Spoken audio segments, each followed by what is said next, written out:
is so imposing. CRC's gonna bring the pain, everyone knows it. He's the master of mayhem, putting on a display. With his powerful moves, he'll blow away. The pedigree's a signature, a move you won't forget. When he slams you to the mat, you might live to regret. The king of the universe is here to stay. In LSWFNO, he rules the game. With a sledgehammer swing, he's the crowd's delight. CRC, ultimate power in the fight.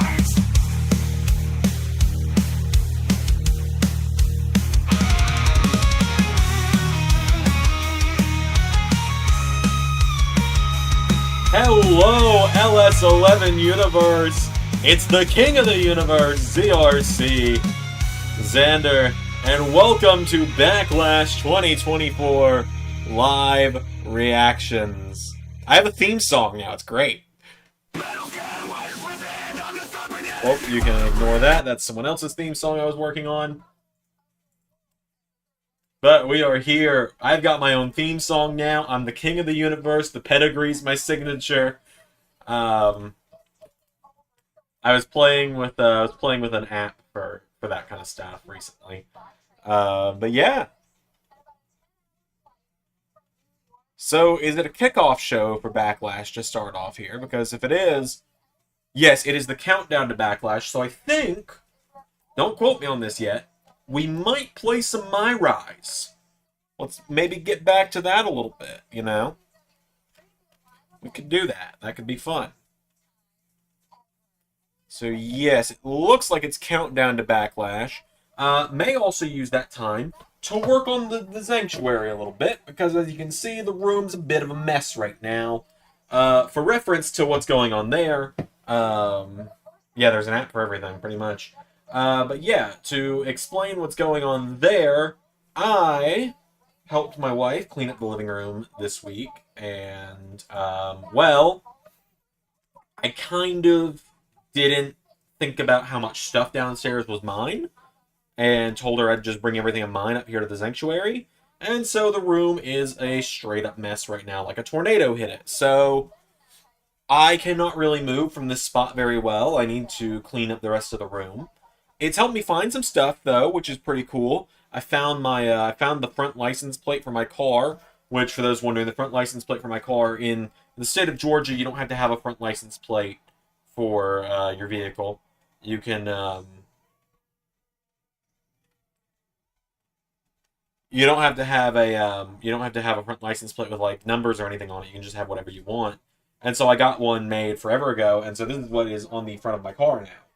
Is the Sonic the Hedgehog logo, because I am a huge Sonic fan, as most of you probably know. I love Sonic the Hedgehog, I always have, always will. And I actually bought some stuff that I'll show off on stream here in just a moment. As let me fix the focus on the camera here a little bit.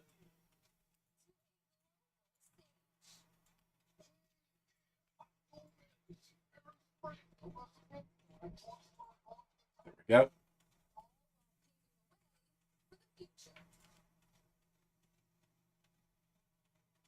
Hurricane Xander. Yeah, pretty much. It looks like a hurricane hit this room. You're right. Well played, Zach. But yeah, for those wondering about what I did, I used the app Suno. It's an AI music generator. I'm not super huge on AI for art and stuff, and I consider music art. So I don't intend on using that very much. I just thought it was fun to play with it a little bit and give it a shot. But I also, you know, if it's like, you know, they're stealing from other artists, I'm not going to intend to keep using it for obvious reasons. Same way I wouldn't want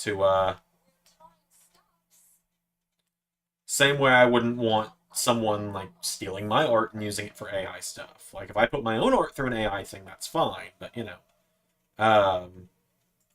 We did make one for LS11 Universe. So I will play that real quick as well. Let me find it. Ray sent it to me the other day, and it was really... I actually really liked it. Let's see here. I made one and Ray made one. Ray, I prefer Ray's a bit more. Mine isn't as good. Let's see. It was Wednesday, I believe. Yeah. It's one of these two. Hold on. Yeah, okay. Here's the one Ray made. In the city of LS11, two friends take the stage. Crafting stars like legends on a pro wrestling page.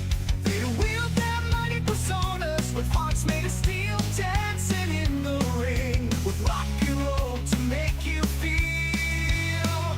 Their bodies are shaking, their hands in the air. They've got the moves that make you stop and stare with flashy costumes and electric guitars. They're the kings of the ring, the wrestling rock stars, and a celebrity.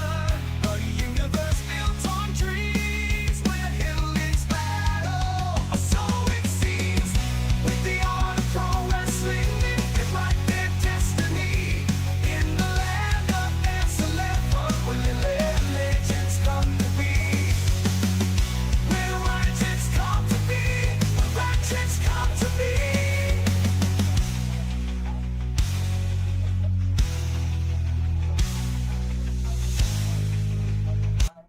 So there you go. There's the Legend of LS11.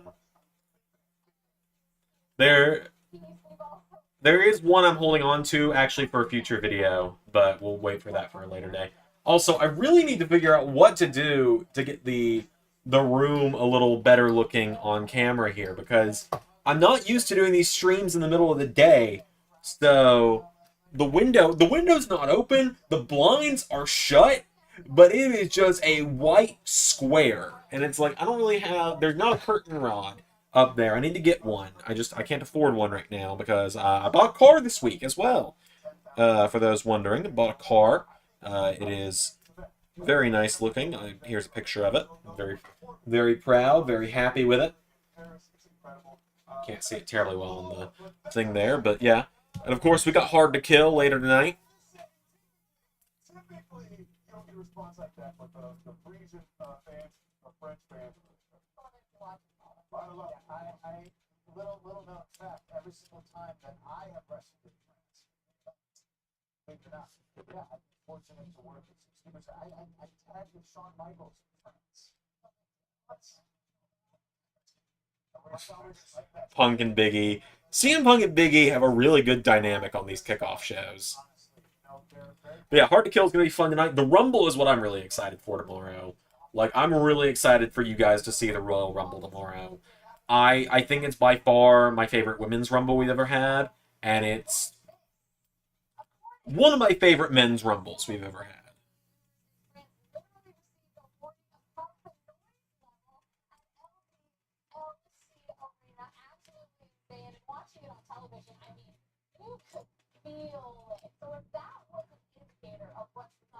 Let's see. I'm trying to figure out what we do here. Because, like, I could play more My Rise. I don't really want to, though.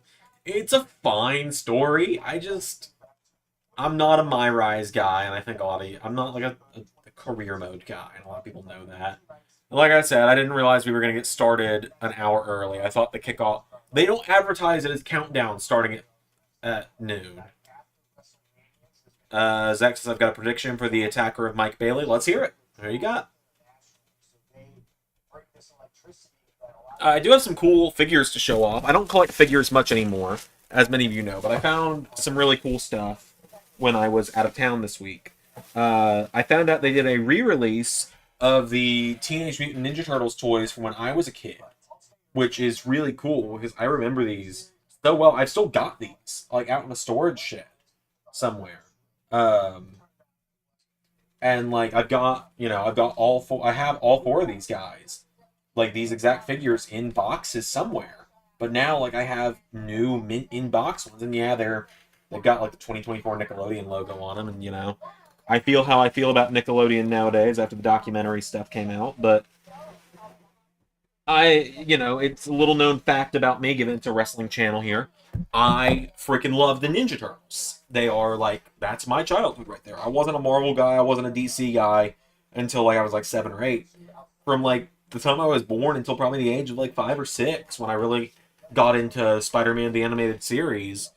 I was a huge Ninja Turtles kid. I had like all the toys and everything, and I love Ninja Turtles. And so there's that. Zach says his prediction for the attacker is Alex Hammerstone. Very interesting indeed. I think the tag title match could be a sleeper. I think you're right. I think there's some things coming up with that people are going to really enjoy. Let's see here. I really wish that I had the Sanctuary set up enough where I could sit on the couch, but can't really do that right now. My own fault. You know, this is entirely my own fault. I reap what I sow and all that. This is entirely my fault that it's all like this right now. I spent a few hours cleaning up in here last night. I know you can't really tell from looking, but I did clean up in here a lot. It's just that the room is so jam-packed full of stuff right now that it's a little hard to actually do everything and get everything in place.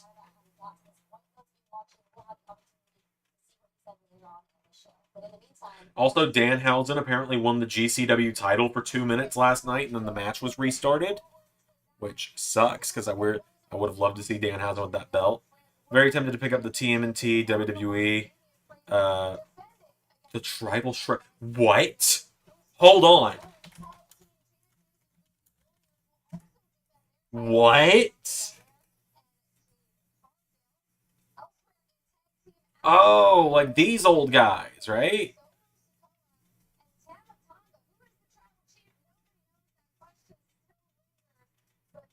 These are from forever ago, right? Like Sting, Raphael, Leonardo, Cena, Undertaker, Donatello, and Macho Man Mikey. Unless I'm Tribal Shredder.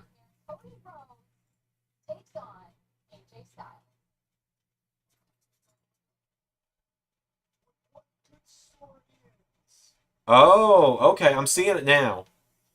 Now I'm seeing it. The Cody Rhodes as Casey Jones, Seth Rollins as Leonardo, Tribal Shredder, Donatello Xavier Woods. That looks like Kofi as Mikey. I don't see who's Raphael though, unless that's also a Seth as Raphael in the background, maybe. Oh, Rey Mysterio as Raphael. Okay, I see it now. Oh, those are really cool. I see them now. I found them.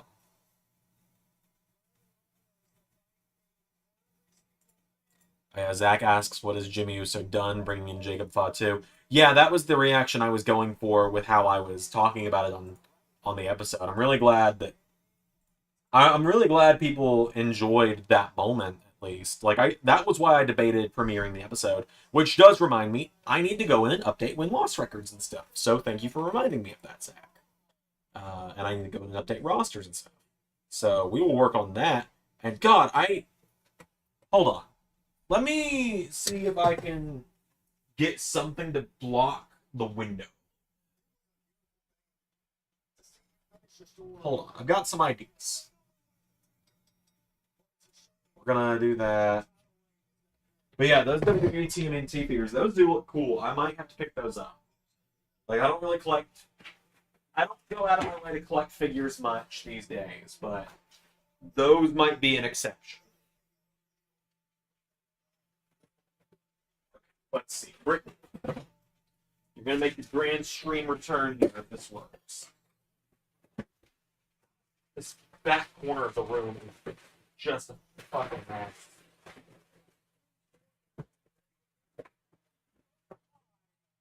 Let me try this.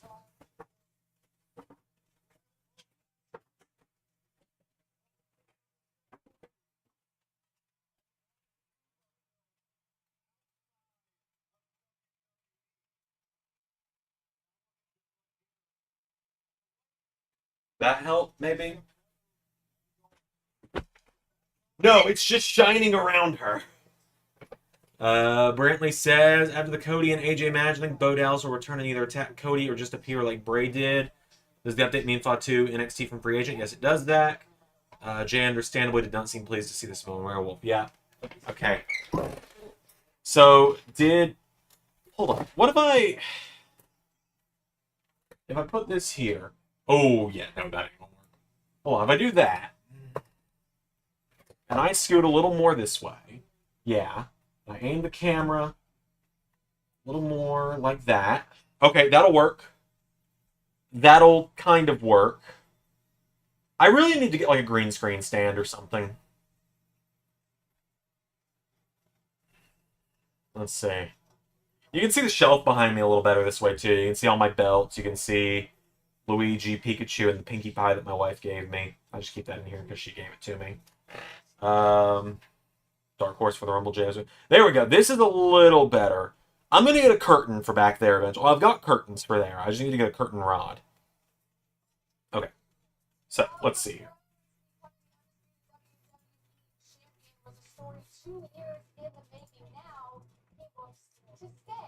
Now then, let's actually do this. Let's update the website.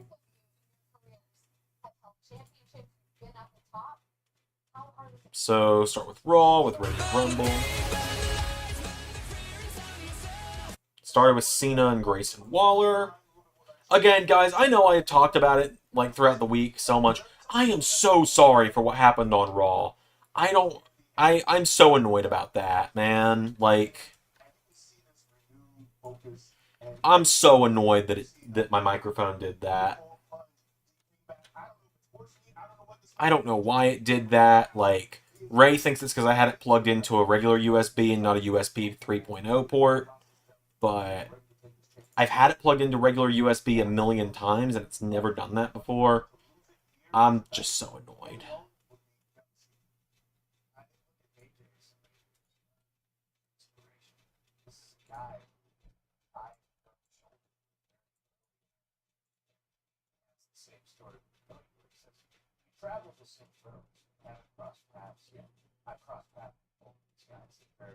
Let's see. Punk versus Lashley was a banger. Oh, I really liked that match. That was a lot of fun.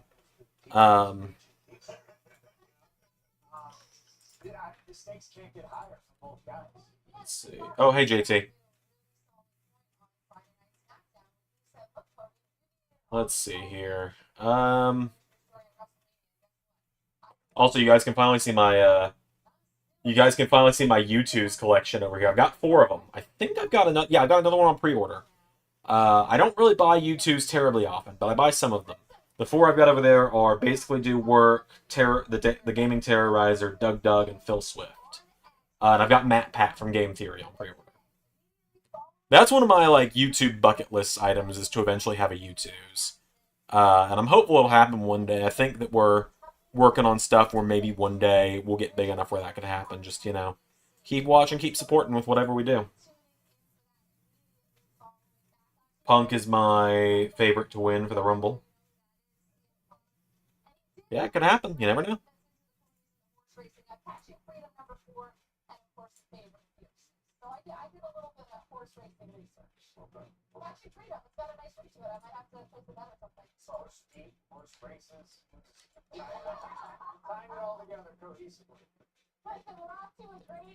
So, of course, we won't really talk much about the releases yesterday. Unfortunate to see people lose their jobs, as usual. A couple releases that I really don't want to comment about, so we'll end at that part of the conversation on that one. But yeah, as Pierre says, it's a stacked men's Rumble. Like, man, we have announced 26 out of the 28 out of the 30 names. And I think that's fine. I think leaving 3 or 4 mystery slots is fine. That's kind of how I feel with the Rumble. Because, like, you're not going to, you know, it's not going to suddenly be like, you know, if I just only announced, like, the first 10 names and then there were 20 slots, you weren't going to sit there and be like, oh my god, I can't believe Sami Zayn's in the Rumble, and all that. If the Iron Man in the Rumble isn't Jay, I could see it being Seth. Yeah, you never know. It's funny, part of me wants to just tease who number 1 and 2 are, but I also am like, no, I want to just keep that a complete mystery, because I think when you guys see who number 1 and number 2 are, you're going to just, everyone's jaws are going to collectively drop to a holy shit moment when it happens. But I mean, like I said, it is one of the most stacked Rumbles we've ever had. I mean, you got Cena, Punk, Jay, Ciampa, Paul, Rollins, Reigns, McIntyre, Sheamus, Nakamura, just to name a few. Like, that's just people I can name off the top of my head. If you have mystery slots, that would be great, though, because it makes the Rumble more actually. Yes, there are four mystery spots. I think having mystery spots is good. I think you keep it a little smaller, like 4 to 6 is what I would say. Because usually the mystery slots are like NXT appearances, or debuts, returns, cameos, stuff like that. And that's fine. You just don't want the whole Rumble to be that, because you know a lot of those guys aren't going to win. Some NXT name might have like a shot at winning. You know, like when Shayna Baszler got called up as a surprise a couple years ago. Like, my thought on that is, like, I'm not going to announce, you know... Like last year, if I'd announced The Rock was in it, that wouldn't have been as surprising. But last year there were only like 3 surprise slots. And it was the return of Sami Zayn, it was The Rock, and it was Logan Paul. And they were all like big, oh my god, really moments when they showed up.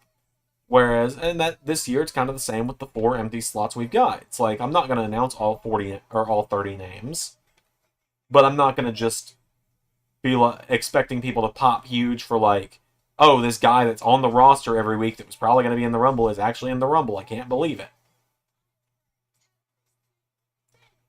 That's my thought on it, at least. And yeah, Zach, I saw Seth Rollins resign. I am not shocked. I was not shocked at the idea that he would stay. Like, I would have been more shocked to find out that he wasn't. So,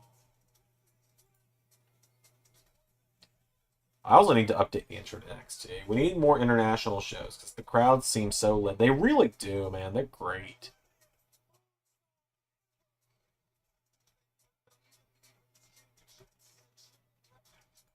Also, you know, I hate that I didn't do a watch-along last night for SmackDown, but, like, I'm going to be honest with you. It was filmed earlier in the day. It aired live earlier in the day.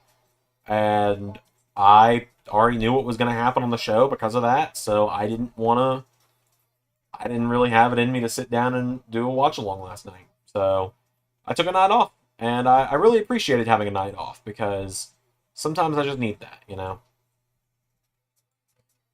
Like, I was going to end the watch-alongs after WrestleMania, if you guys remember, and I just ultimately just kept doing them because I was having fun. There will be nights where I just decide not to do them soon, especially with, like, us doing other projects, especially with me trying to put more focus on Sanctuary soon. That's a big part of why I'm trying to get it cleaned up in here, so I can sit down and actually record and, you know, like, sit on the couch and record. I've got 2 games I want to do videos with soon. One that my wife is going to be part of, which is exciting, because I really like doing content with her. Well, yeah, it still aired normal time in the States, Zach, but, like, it got taped earlier in the day, so I already knew what was happening. And, like, in Paris, in the UK in general, it aired when it was being taped, but in the States, it was on delay. So I just kind of was like, well, I already know what's going to happen, because I read what happened at the taping, so really no point in me watching. So instead, I cleaned up the Sanctuary a little bit.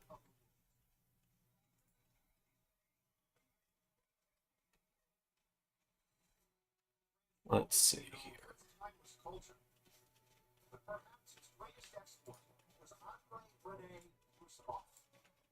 This man brought without a doubt more than any single attraction in the world today. The new WWE headquarters in Stamford, Connecticut, is a 450,000 square foot technological marvel. But the piece de resistance in the building greets you upon entering the main lobby. I love Andre the Giant. It took 2 weeks to create the one superstar that embodies the gravitas of Andre is someone that I'm really excited to, like, to do 80s, 90s, like, 80s WWF stuff with. Like, we've already done Andre's retirement match with WrestleMania 8.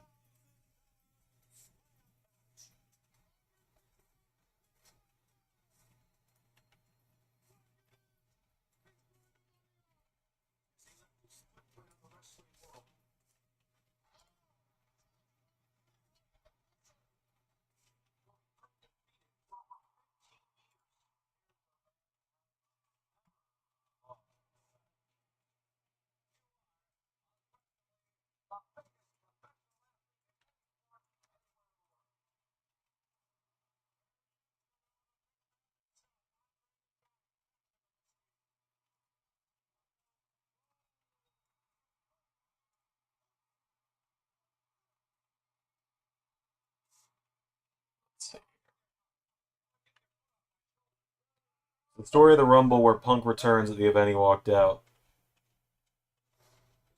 Honestly, kind of want to see you do more with Roddy and Jake. Oh, yeah, that, like, when we do more 90s or 80s stuff, that's going to be a big part of it. I told Ray recently it's probably time to finally bite the bullet and do a show that has Hogan on it. And he simply responded with the Ron Swanson, no, gif. And it's like, Ray, we're going to have to bite the bullet eventually. We can't just pretend, like, Ray outright has said, you know, it's ludicrous to even pretend Hogan didn't exist in LS 11 Universe. So it's like, we're going to have to bite that bullet eventually.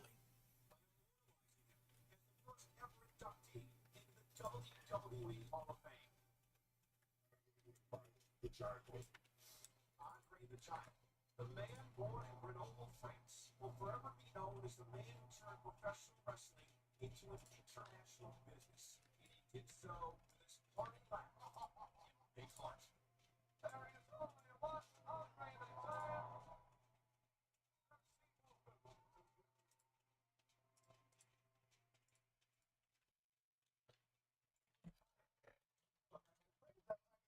I assume Jacob Fatu is probably debuting tonight.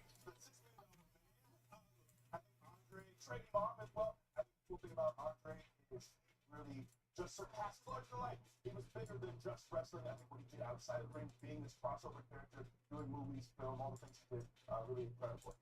Has left a lasting legacy. Like, I don't want to see the Rockers and Prime Ric Flair. Like, you'll see all those guys eventually. It's just like, you know, we've only done one show from that era, and we didn't put Hogan on WrestleMania 8 because, well, we didn't really have a spot for him.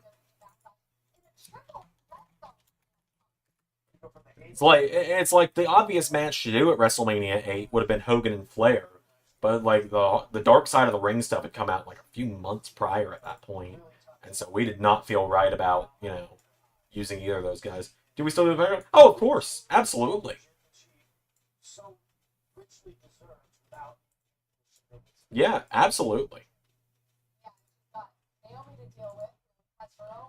As I have said before, I do not like Terry Bollea as a person, but deep down, I have a soft spot for the Hulk Hogan character.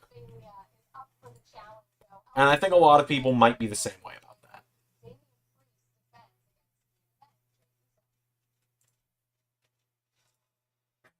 that. That's how I feel with Hogan. It's like, I do not care for Terry Bollea as a person, but I will always have a soft spot for the Hulk Hogan character. Because there's a place in history for that character, but the man behind the character doesn't have a place anymore. Let's see, can I do... There we go. That's the right angle. That's the angle right there. That's the money shot, baby. That's where I can freaking see everything.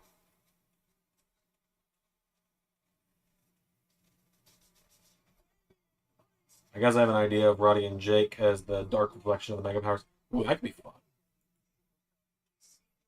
Jake Roberts is someone I want to definitely do more with eventually.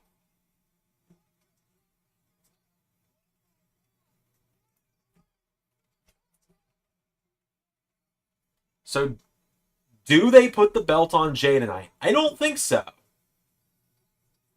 It could happen.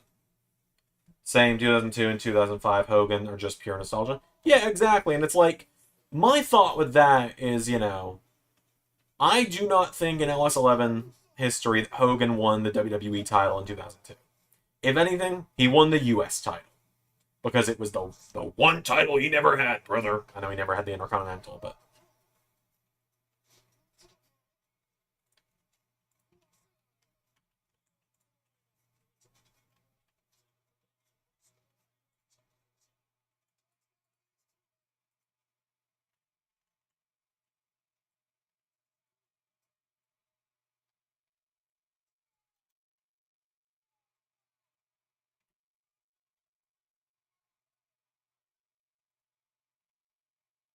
But yeah, you know, it's like, eventually we're going to have to use Hogan.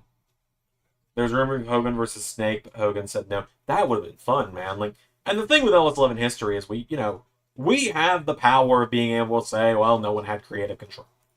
And obviously,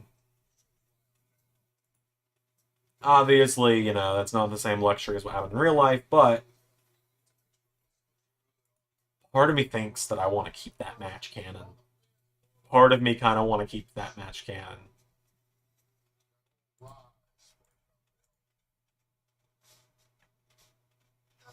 Like, there's a very dark part of me that does.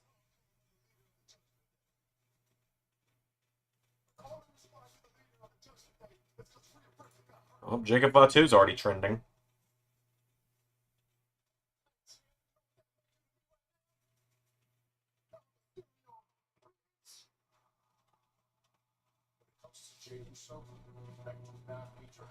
This is gonna be a great show, man. Oh my god. There's an account on Twitter. I see it pretty often. At Reigns_era. This is too good not to share. Hold on. Jacob Fatu showing up in his debut, and it's a picture of the fucking hoodie. That's brilliant. Jay Uso, I appreciate you taking a moment to talk to me. I want to go back to last week. That's right. Big time Monday Night Raw. That's the number one. Also, Ethan Page left AEW this week. I was talking with Ray, and I've been talking to other people about it. I really and truly hope he shows up in WWE. I think Ethan Page has a place in NXT at the very least. I appreciate you being there from day one when I jump started my career until tonight. You can witness a career-defining moment for Jay Uso. Also, I need to update the banner to have Jimmy Uso. I just noticed that, so I'll do that today too. Stand on my own 2 feet. By the end of the night, France and the whole world will eat me. It's either Jacob Fatu or Zilla debuting, but either way it would be great. I imagine it's Jacob. There's been absolutely no rumors of Zilla, or like no reporting of Zilla, and he was at the GCW show yesterday, so. Also, guys, what did we think of the opening to SmackDown yesterday in LS11 Universe, huh?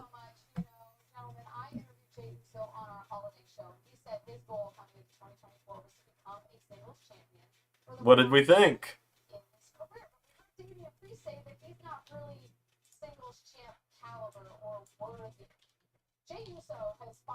I'm very, very proud of that segment, and I can't even take any credit for it because it was a Ray move to do that segment. But that segment had me wheezing in between takes because I was just so proud of it. I think we all know what part I was wheezing about doing because it was something. It was something. And I think there's nothing like having a match that's disappointing or going out there and cutting a promo that's disappointing. And it eats. The Scott Steiner promo was funny. Yeah, that was kind of what I was going for with it. I really wanted people to just laugh their asses off at the Scott Steiner part. And I didn't really care how they reacted to anything else. I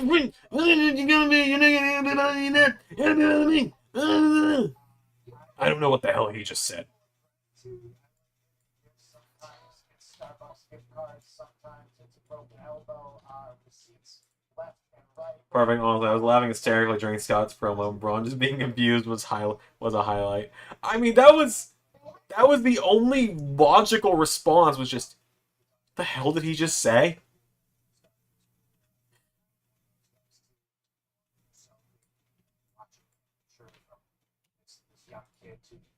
Specialist now trying to break through, become a single star or something like that. I'll tell you what, I think both of these superstars have a lot to prove. Also, we got a Lexis King and Seth Rollins rematch yesterday on SmackDown, so that was fun. Rollins is now officially 31-0 this season.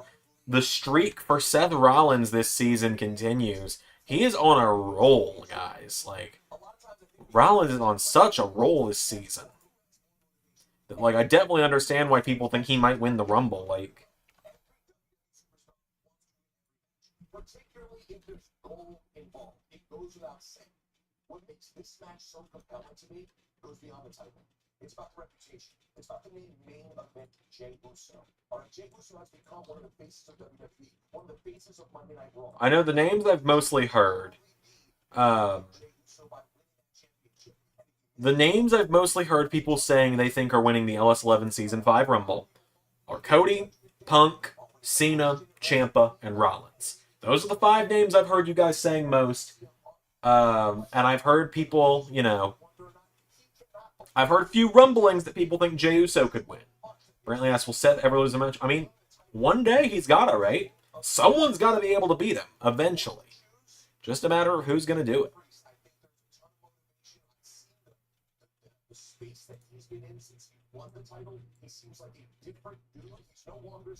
Yeah. 31-0 this season. Like, and that's not even the longest. That's not really his. That's not even how long his streak has been going on. Like, Seth's last loss on his record is Forbidden War. Like, Forbidden War 1 last May. Like, literally 2 years ago, or literally a year ago next weekend. So, like, it'll have been a year next week since Seth's last loss, and he wasn't even the one pinned. His last pinfall loss was in the episode The Big 100. Let me see if I can find that real quick. I can tell you when the last time he was pinned was. Big 100. Yeah, last time Seth Rollins was pinned was February 27th, 2023. And that was here. Continental Championship on the line. Seth Rollins' 100th match, where he had this match with Gunther for the Seth Rollins Intercontinental title, to him on the floor. and he was on top of it. He was close to winning it, but then suddenly, bam! To his feet. And this was the last time Seth Rollins lost a match.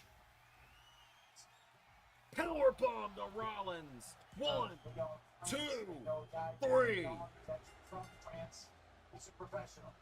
And with the assist from Edge. God, it was 2K22 last time Rollins got beat. Seth Rollins.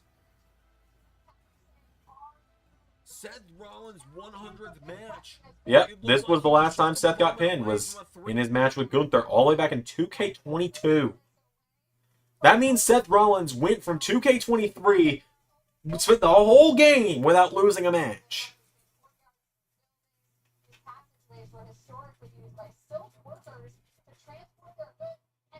Which is in-freaking-sane.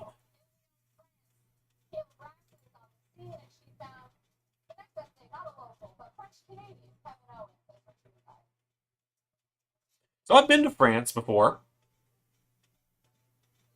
For those that don't know.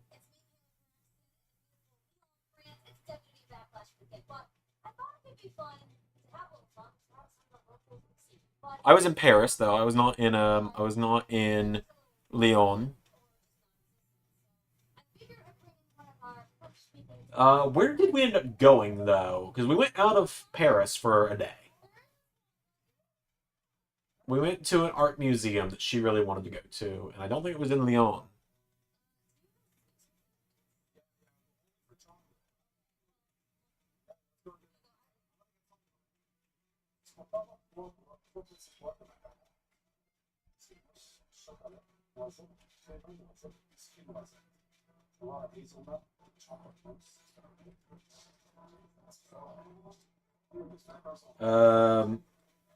Final Testament seems way more over than the IRL version. Oh, for sure. I think, and I don't say that like the addition of Shotzi makes it what's more over. I think that helps though, but because it gives Scarlett more to do than just stand there menacingly.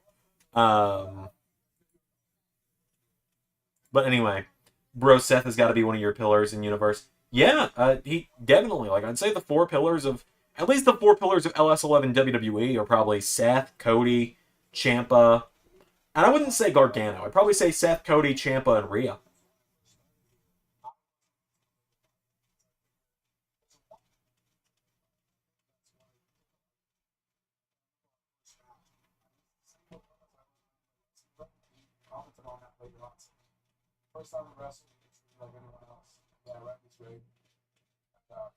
I've also really liked the RK Owens friendship. That's been a lot of fun to see happening.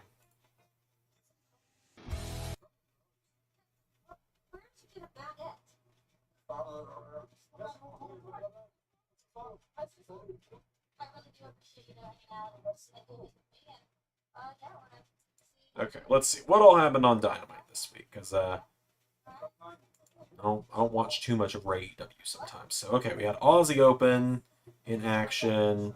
It looks like they were facing, is that Roppongi Vice, it looks like? Yes. So Roppongi Vice beat Aussie Open.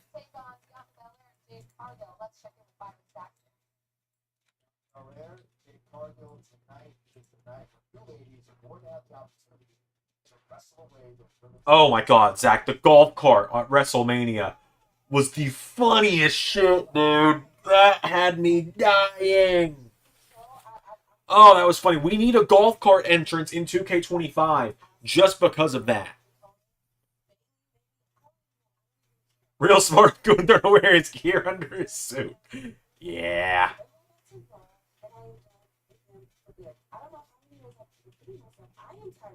So, the reason that happened, for those wondering, is I forgot Gunther was in a match immediately following his segment.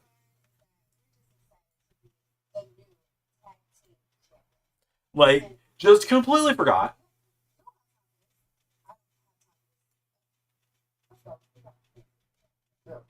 Good luck tonight. Alright, so we had Wardlow and Hook. I believe Hook wins this. Yes.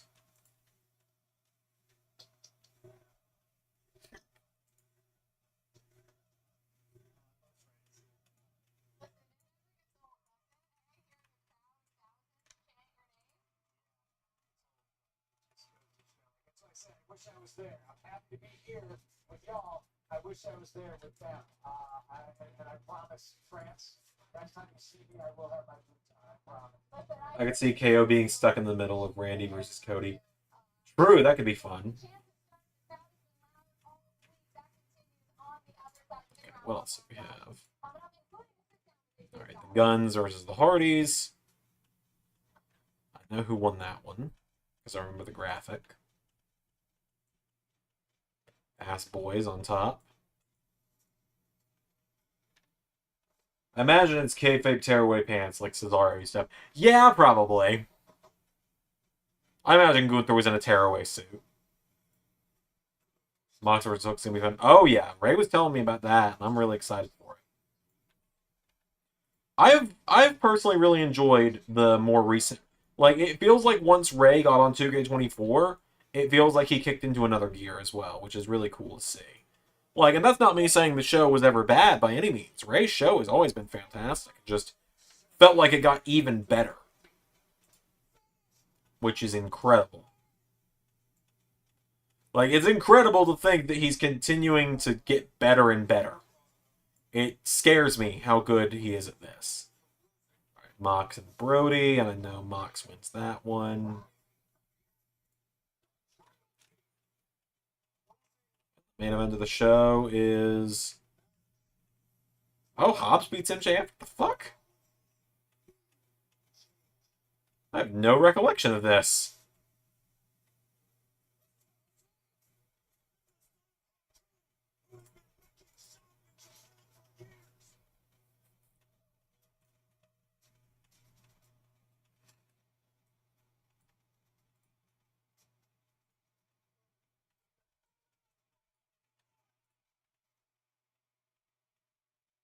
But hell yeah, I'd love to see Powerhouse getting a win.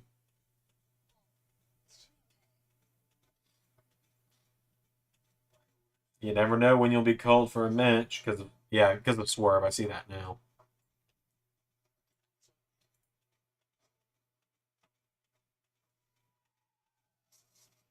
Jeez. One of those rental cars belongs to Kevin Owens. Oh my god. The other one is your boy Tam Thomas. Kevin Owens needs medical attention.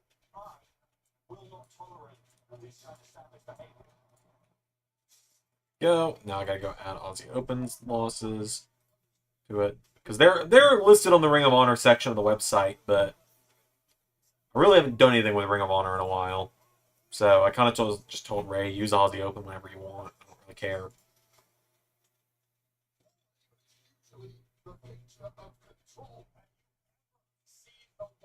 man looks so uncomfortable, seemingly out of the loop when it comes to the football. Also, Ethan Page's video that he put out yesterday. Dude is on another level right now. Just how he's like, everyone wants to know about my business these last couple days.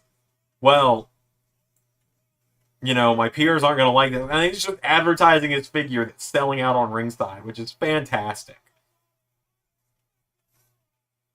So Mosh versus Brony is kind of an underrated feud, and then let's look at AEW. Oh yeah, I think those two have such incredible chemistry together as well that, like, I did it when I was running AEW. I like that feud so much.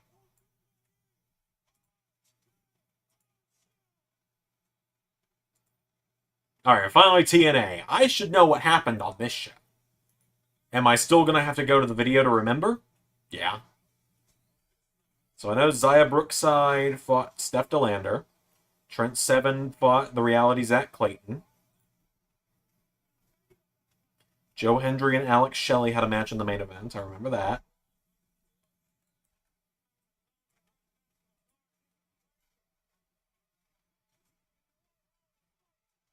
And then, what was my other match? Kenta and Steve Macklin, that's right.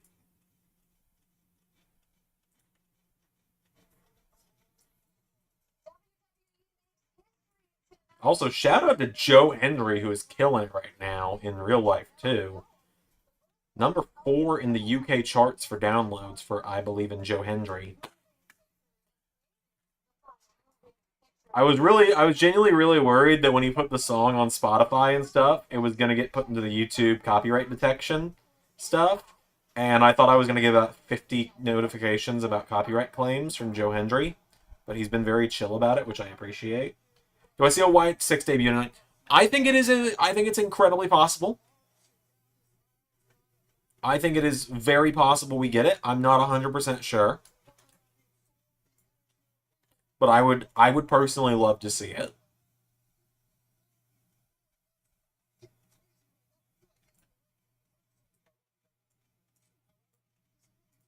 Oh, Byron.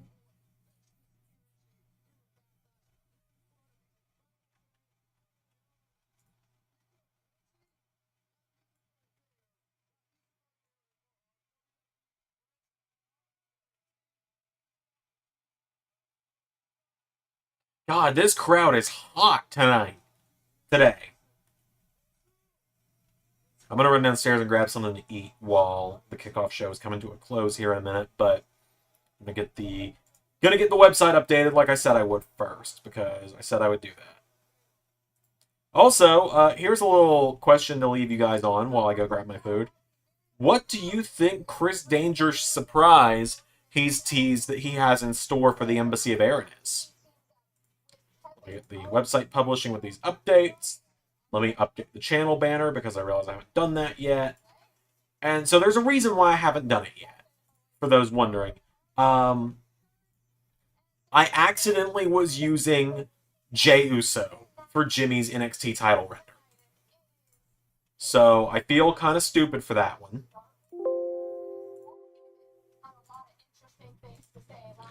And I'm glad I got it figured out. But shout out to Main Event Wrestling in our Discord for sending me a message being like, hey, Xander, are you sure? Like, are you sure that's Jimmy? Because that looks like Jay. And just shout out to him for catching that one, because that was a lifesaver of a moment for me. Sometimes I'm still, 10 years ago, and I'm like, oh, still down in St. Okay, they are. But that's very good to tag in with them. We're doing the same tonight. And, it's not a vicious streak that I think is totally what I've been seeing. Like, I like that right now. So I'm really excited to see what Tonga does, not only long term, but all right, there we go. Cool. All right, Jimmy's on the banner now. I'm going to be right back. I'm going to go grab something to snack on. shout out to the French commentary team. Yes. People call some savages for a reason. Folks, images, rock, fish bugs and stuff like that, but that is a complete misnomer. It is because they will break your fingers, they'll bite your nose off, your ears off, they'll take your eyeballs out. Randy Orton and Kevin Owens have got their hands full tonight. Who's the tribal chief? Is it Jimmy? Is it Solo? Is it still Roman? Or is it somebody else that we haven't seen?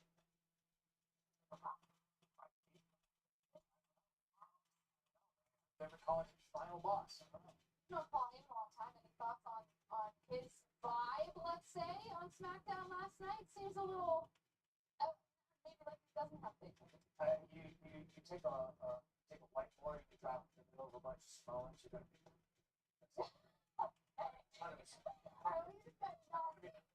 Let's turn our attention to tonight's main event, the American Nightmare. Cody Rhodes defending his championship against AJ Styles. Earlier this week, Caleb Braxton had a chance to sit down with AJ. Let's see what Cody had to say. AJ, I appreciate you taking some time to chat with me ahead of your match at Backlash. But I really want to kind of get back to talking about this new attitude. I have returned. Snacks in hand. I have returned. Zach says maybe Mike Santana. Pierre says that would be fun.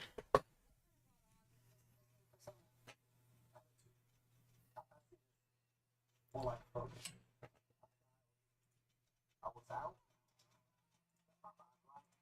What I wanted, got focused. That's where I'm at. Yeah, I'm really excited for you guys to see this show in a few hours, because I'm Hard to Kill really feels like I finally kind of started to get my kind of got my groove back with TNA a little bit. I was kind of falling out of it for a minute. There was a little bit where I was just like, I'm not having fun with this anymore. But I also wasn't like ready to call it quits on TNA either.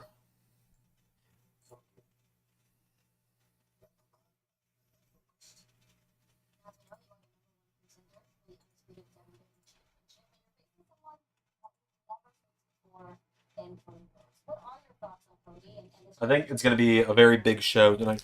You guys got any title changes you think are going to happen at TNA tonight on LSM Universe?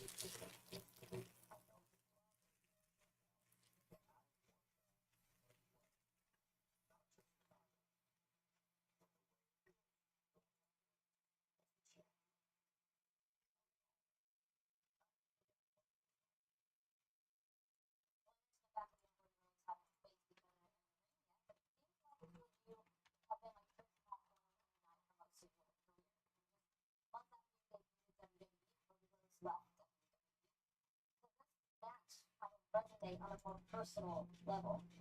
Maybe the tag titles. So personal. Very personal. I don't want to hurt her. I need to be here. Let's say, worst case scenario, things don't go your way at Backlash. What's next for AJ Styles? That's not even. I don't need it. I want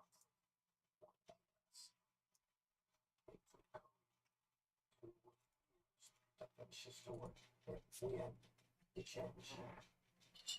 But it's only going to take 27 days to lose it.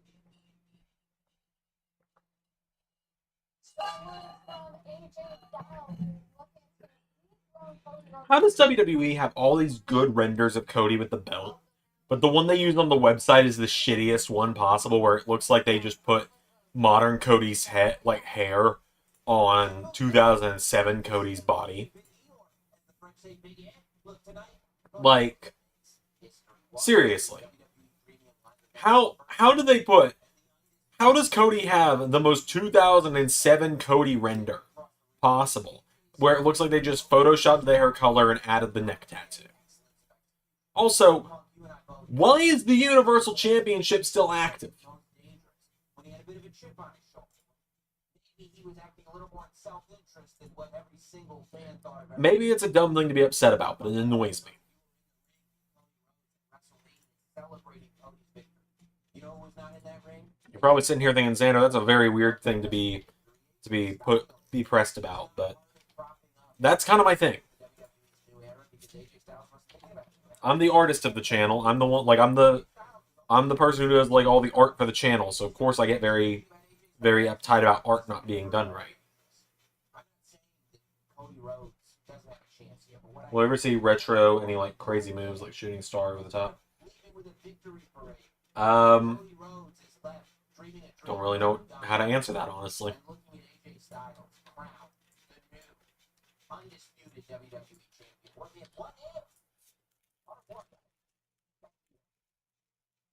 Merci beaucoup, Sam Roberts. And that is the question. What if Cody Rhodes loses this championship that he spent 2 years trying to get his hands on? I mean, does that become one of the biggest disappointments in WWE history? I think it does, and that is a lot of pressure. I think Cody's right. You got to take the ball and go home after something like that. Cody has no intention of doing that. So that's going to be big. Look, and I think AJ is already on a lot of people, and rightfully so, on a lot of people's Mount Rushmore of the greatest to ever do it. Bell to bell, untouchable. And I think a lot of people are waiting for him to kind of usher himself off into retirement, but he is not of that mind. He's not at all. He's trying to win a championship tonight and to further cement his legacy. Biggest disappointment. Oh, Styles in that comment. Oh, maybe. I don't know. He's been champion for a lot longer than 5.46 seconds. So that's a feather in his cap. Will it be Cody Rhodes' biggest disappointment? I would think so. That's what CM Punk and Drew McIntyre's feud has been fantastic. I don't know. Will that Also, happy Star Wars Day, everybody. Happy May the 4th. not going to get back up? But that is going to be what the match is about. Both matches so much. And so much change, right? And that is the beauty of a match of this caliber. The American Nightmare defending his championship against AJ Styles. Minutes away from WWE. So it feels like a good time to check in with Michael Cole and Corey Graves. I imagine, gentlemen, that it is already loud inside that arena in Lyon, France.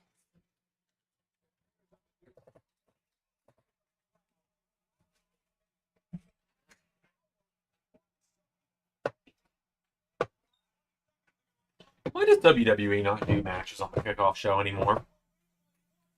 Like, why do they just not do kickoff matches anymore? It bothers me. I think it's smart that they're still building it while Punk's injured. It makes it more exciting when he comes back. Yes, indeed. May the 4th be with you all today.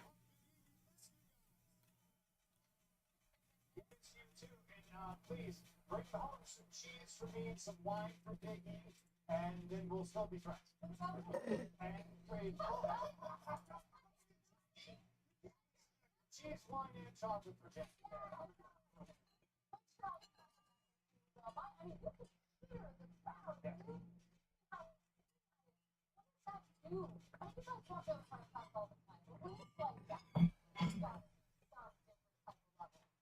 You're to come ready, you're prepared regardless of the crowd, but it takes you to another level. It really does. I have FOMO, I have shows right now, but it really is like what we do. We want to win championship, we want to win matches, but it's about making moments. And a crowd like this, it is so easy to make incredible moments for the crowd. So my perspective has changed. When's the last time I wrestled? Probably 2012, 2013. I'm sitting sideline me, and I look at things like I person. And, talk about the travel, missing relatives and loved ones, and, you miss birthdays, anniversaries, graduations, moments like that. Put Cena up here today because he's in the country? I think that's probably why he's in the country. That's my assumption, at least. Back, but for those moments in front of an international crowd like that, you have to pause. You are Superman, you're the king of the world, you're on top of it all. So, there's a video I'm aiming to try and get done once I get the room cleaned up in here, at least. It's genuinely just a game of I need to actually get my room clean first. And,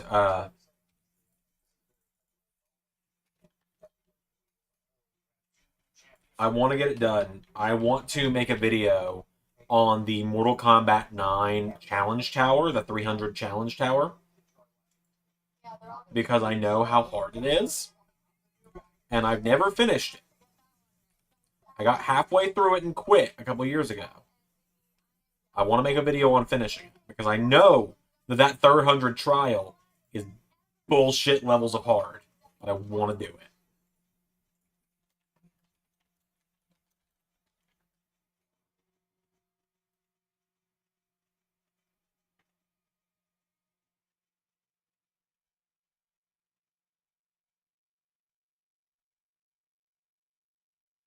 All right, here we go.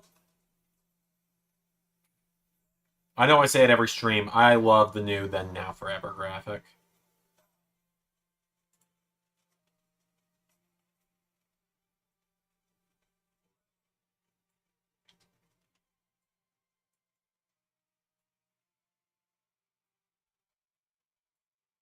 It just feels so much bigger.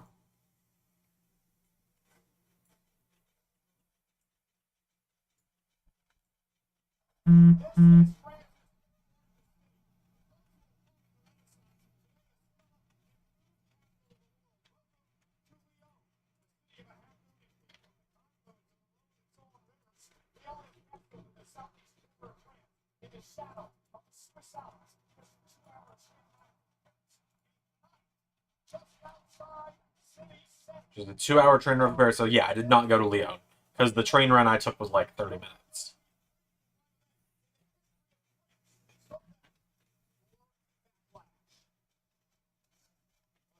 Steven Larson had it right. They're only starting now.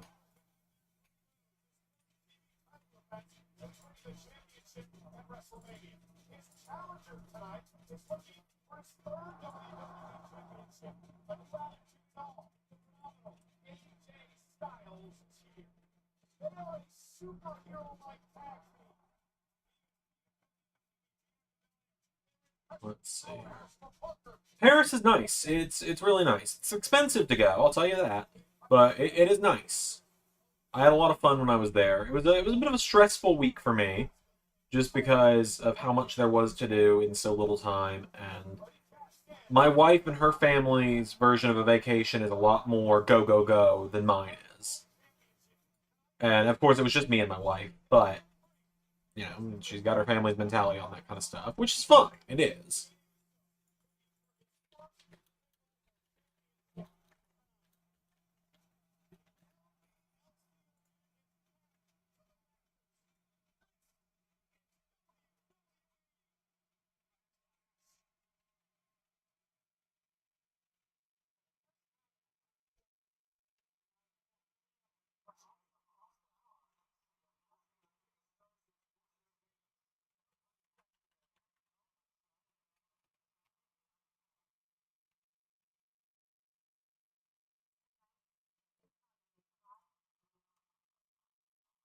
Very excited for this show. I'm really hopeful. You know, it's a 5-match card, right? It's a 5-match card. I am really hopeful it is not going to be like what it was for I hope it's not going to be like what it was at Elimination Chamber, where it's 20-minute match, 30 minutes of commercials and video packages, 15-minute match, 30 minutes of commercials and video packages, and, you know, a 5-match show takes 4 hours. Or no, 5 hours, excuse me. I just can't if that's the case, man.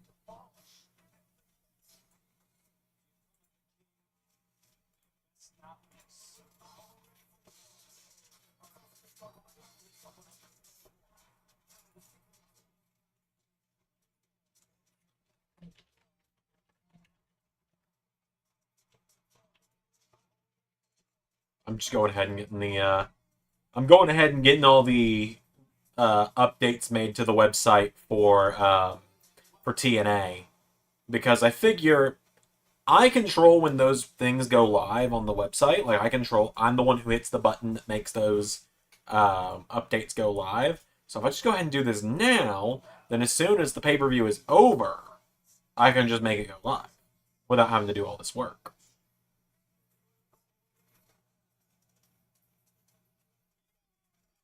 These streams kind of provide a good opportunity for that for me, usually.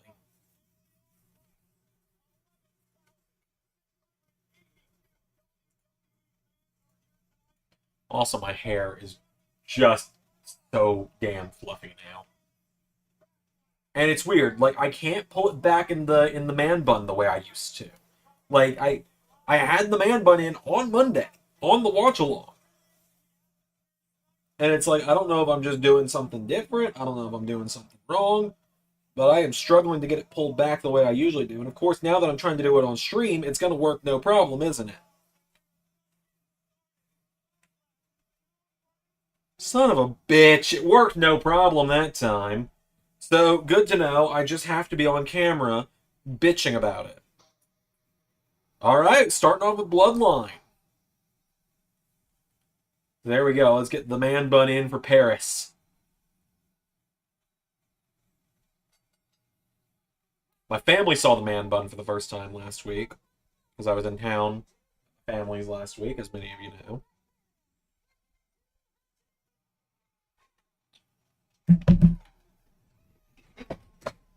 So there we go. Now it's fixed.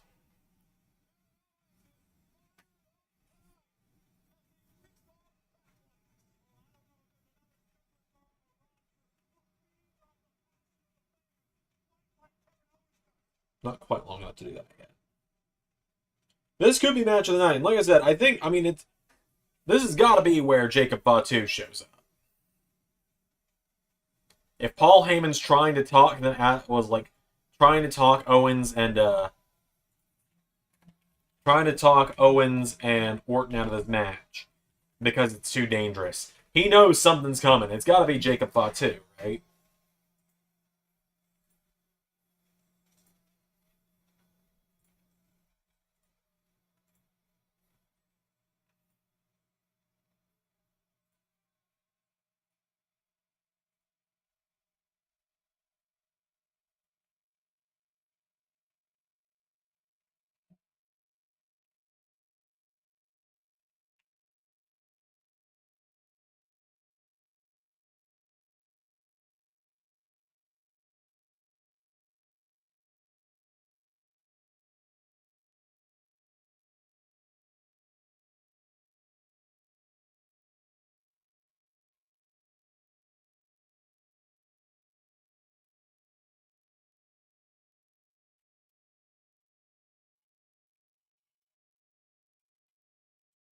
And just like that, I'm out of water. So that's one.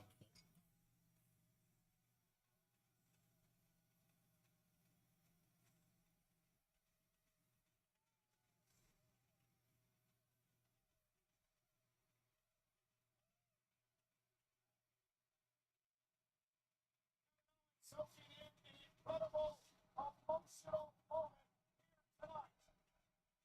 For the first time ever, a premium live event has come to the country of France.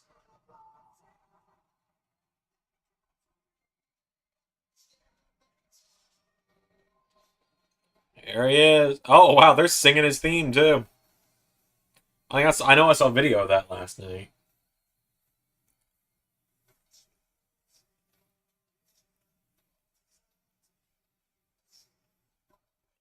Now, how could Def Rebel have ever decided they wanted to fuck with this song of all things?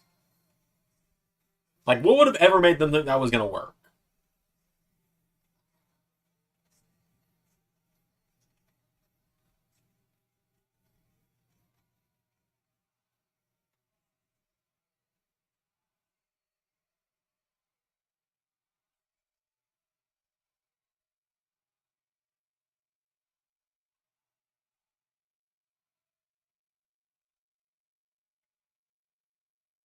Nick Aldis is such a good authority figure. He sure is, man.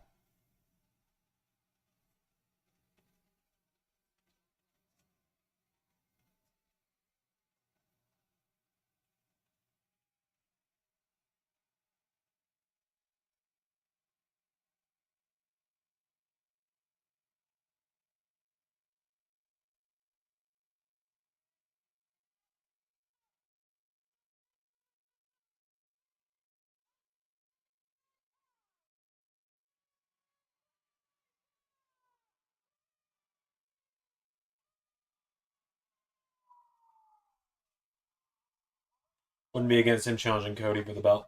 Yeah, yeah, that could be fun.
Heyman letting it slip that Roman's been unreachable since Mania. Yeah, that's true. So, who are the tribal chief?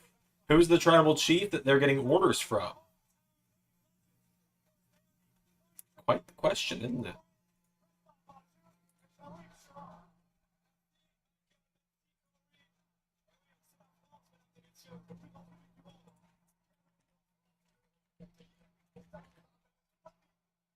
Quite the question indeed.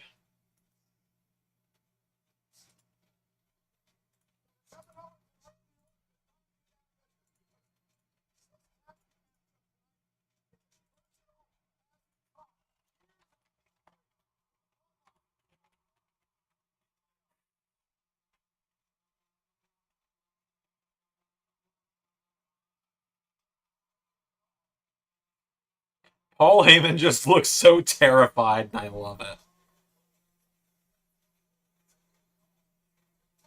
Oh wow, Tama's just wearing gear, pretty much what he wore in New Japan.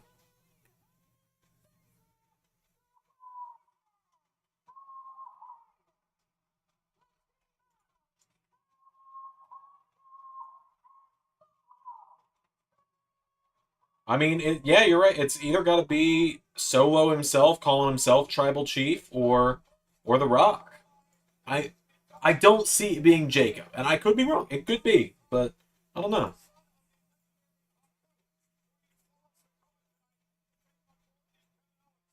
Paul Heyman, perhaps reluctant to be following along behind Solo Sikoa and Tonga tonight, Corey.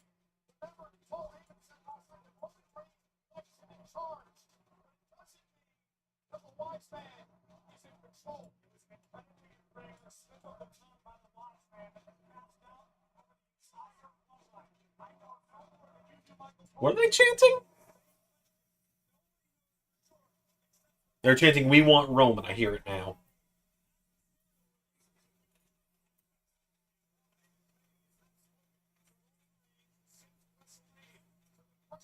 that man that you want. The Solo Sikoa man now in charge. Nationals is hell. WWE Universe is about to get their first look at the MFT Tama Tonga. What does the MFT Tama Tonga mean? It bothers me. What does it mean?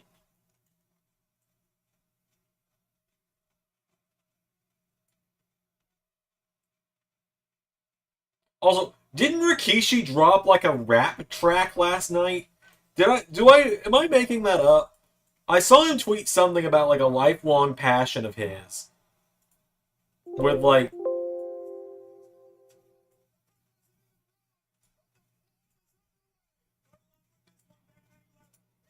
I did I gotta check this real quick, because now I gotta remember.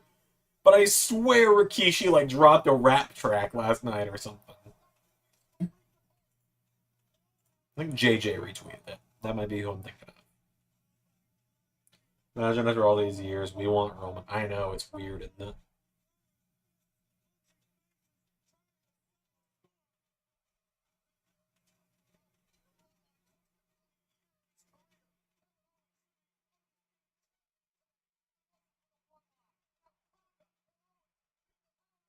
Let's see here.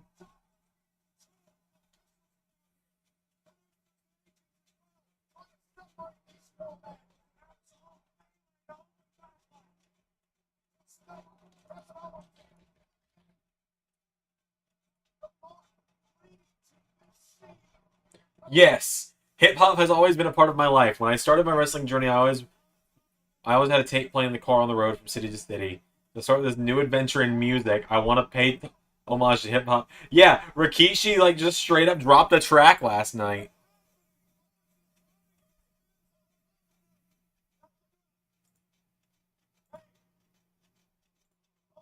Oh shit, Aldous is here.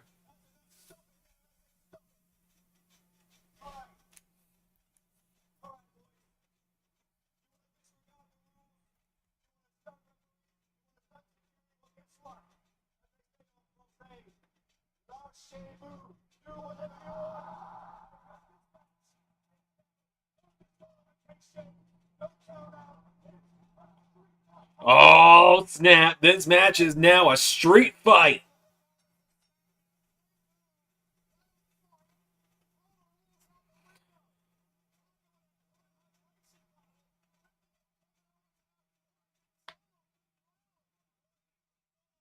Rikishi did a diss track on Hogan. That's fantastic. I want to just hit him in the dick with a prime bottle.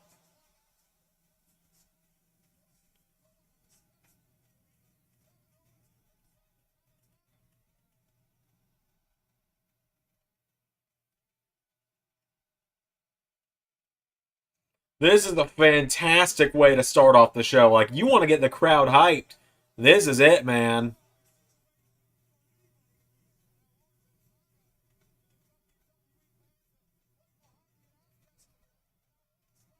And now, it being a street fight as well, Jacob Fatu can show up. This is fantastic.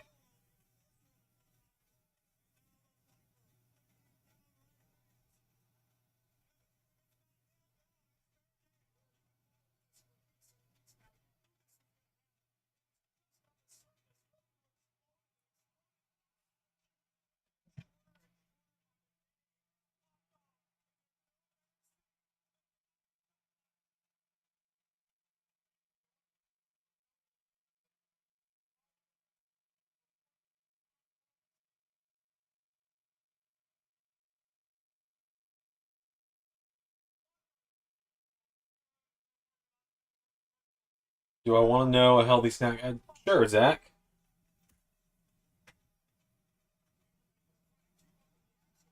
I'm seeing double for Kevin Owens. Where are Randy and Tama? Okay, there's Randy. Where's Tama Tonga, though? Oh, wow, I think I see him. I think Orton's going towards him at least.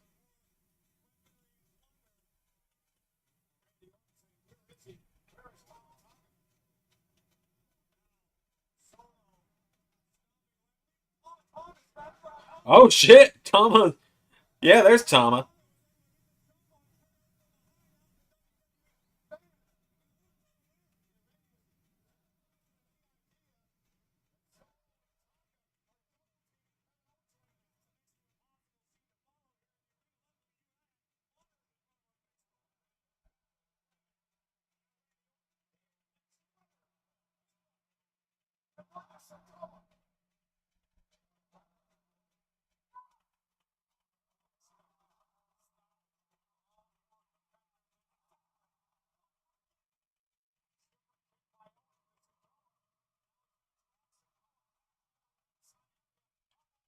Caramel rice cakes. No salt, no sodium, no. Cool.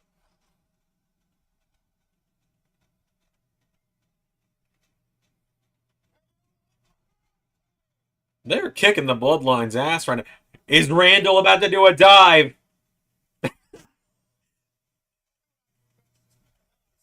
Oh, Randall. Tama Tonga's selling the hell out of this, man.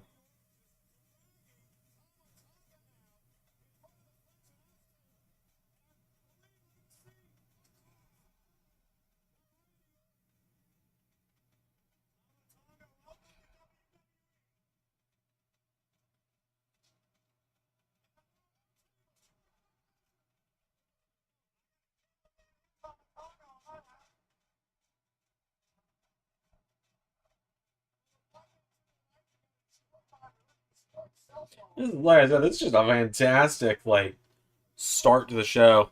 Tastes like a healthy caramel corn. I'm not a caramel corn guy, though. So, what is this? Are these trash cans?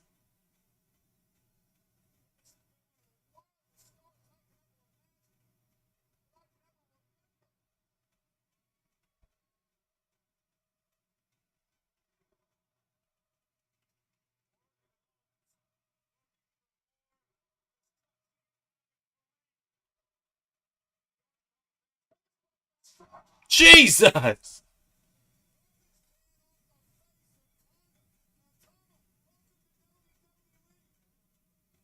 They're just beating the shit out of the bloodline right now.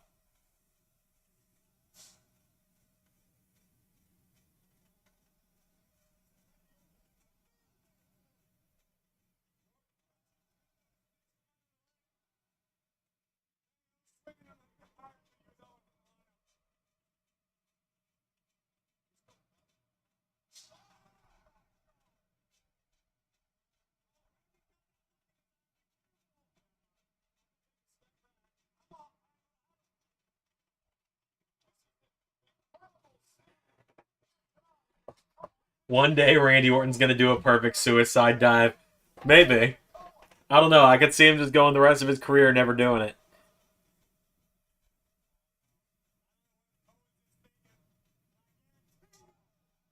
Where's Baron Corbin on this show, though? Like, the French love Baron Corbin.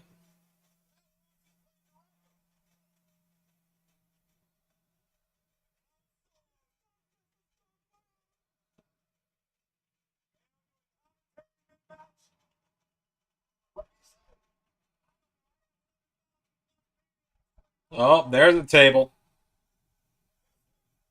Oh, there's two tables.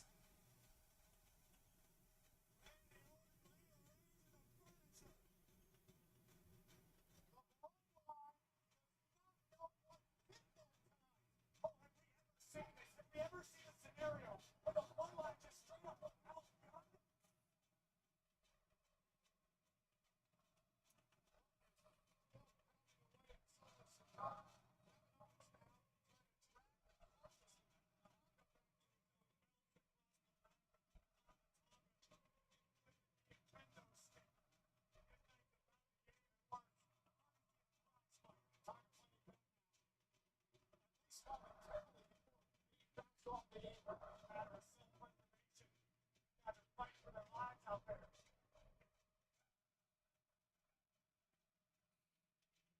Tama Tonga, I'm honestly shocked seeing him just get absolutely dominated in his first televised match.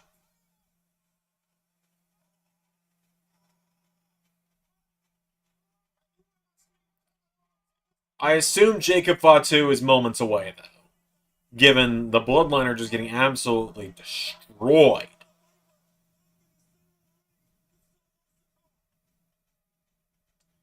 Oh, now Solo's fighting back. Oh, Randall Keith about to go through the table? Randall Keith gonna take a table bump? My God, he is! Randy no bumps Orton just went through a table.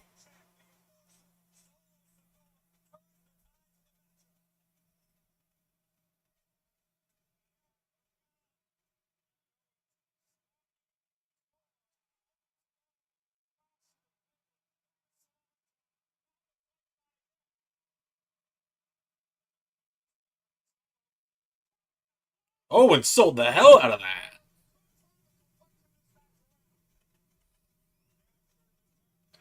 They're telling him to stop. So, tell them to stop being so mean to one another during this match. They're going to be too aggressive. Yeah. Keep the grind going. Thank you, Daryl.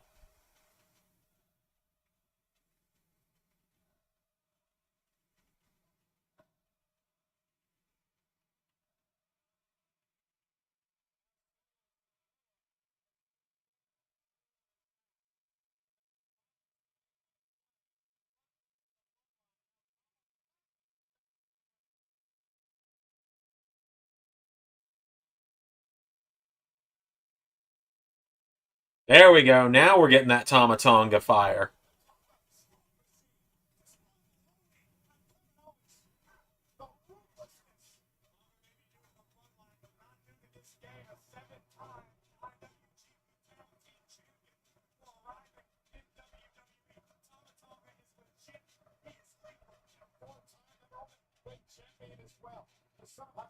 Oh, they're straight up referencing the IWGP tag titles and the Never Openweight title.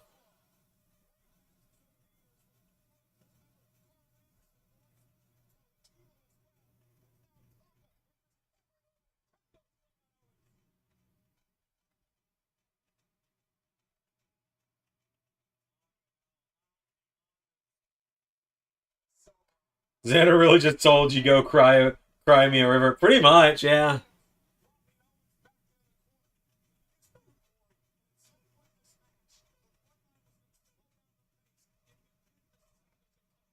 Yeah, they mentioned Evil too. Guy challenging later tonight for the New Japan World Television title on LS11 Universe.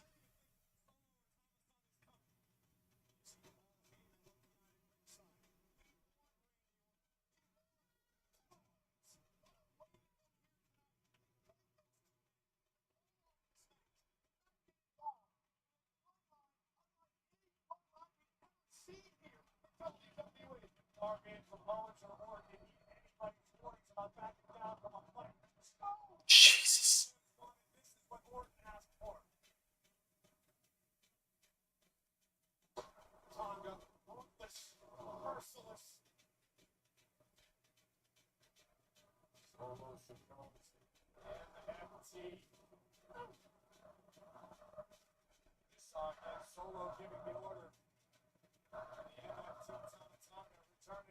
Shout out to the first never openweight champion to appear on WWE, Carl Anderson. Yeah, I heard them name drop Carl Anderson talking about the never openweight title.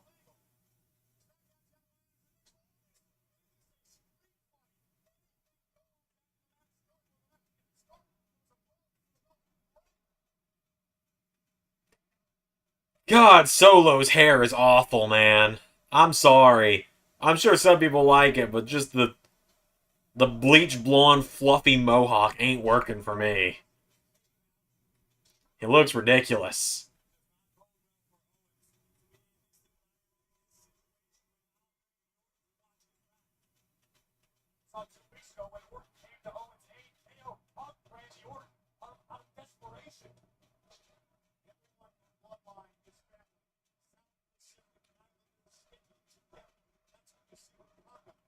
Orton's gonna rock back up and start dropping RKO's any second now. I'm assuming.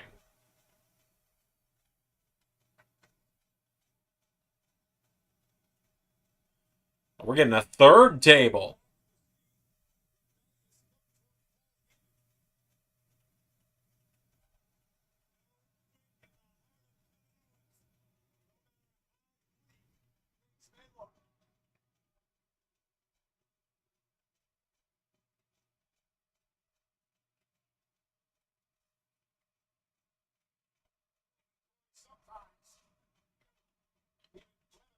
It's supposed to be menacing. It ain't working.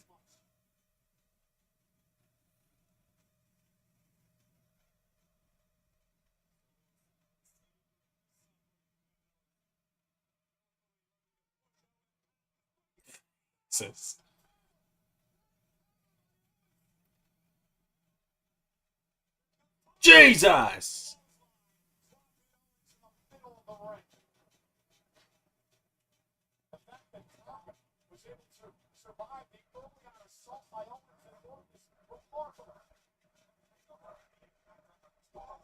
Where the hell's Randy gone? Randall Keith has just vanished.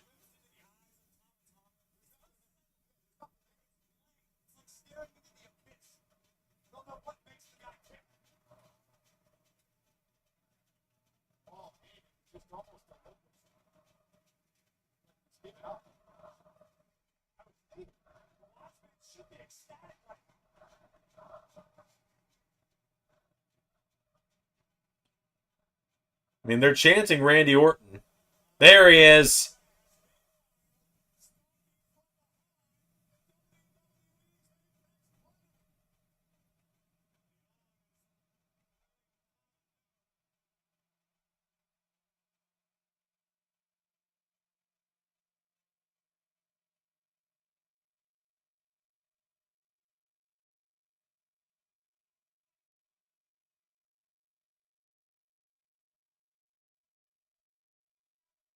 I'm ready to see that Tama Tonga cutter, though. I hope they let him use it in WWE. I know that's kind of Randy's move, but Cody's got the Cody cutter, so...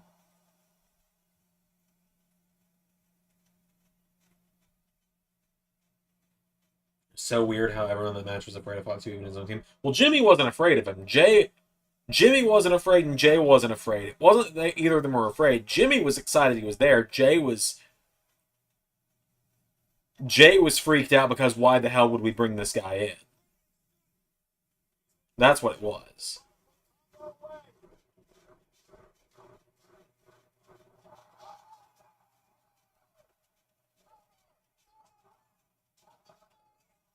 There's Solo.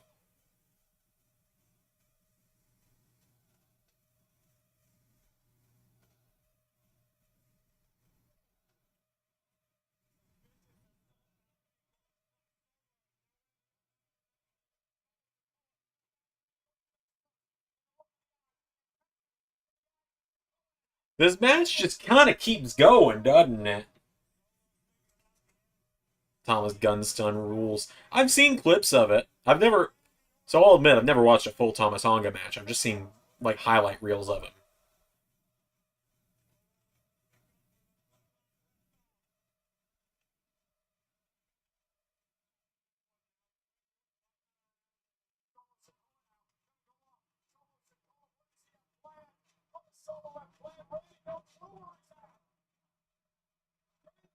Yeah, Solo's setting it up too much. He's about to eat an RKO.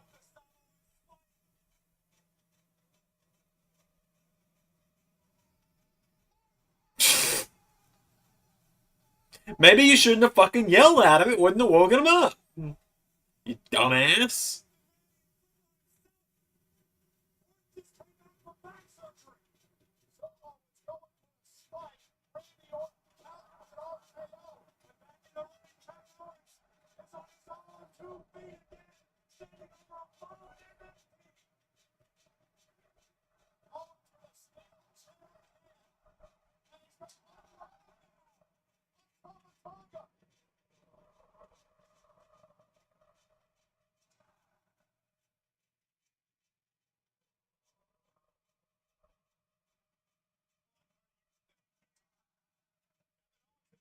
What the hell is Kevin Owens thinking?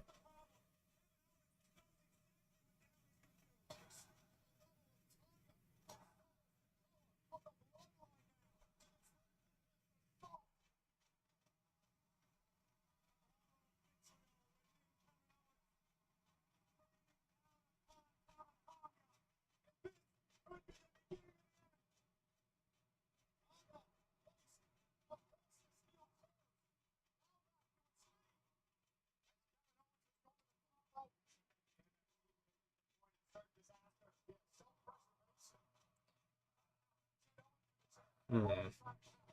I'm just trying to figure out where this is going. Like, where each spot goes. It's unfortunately the curse of being a universe creator is like just in my head. I'm always thinking, all right, what's coming next? What's coming next? Because I try and think through the spots of this, like I think through the spots of the matches I do. Oh Jesus!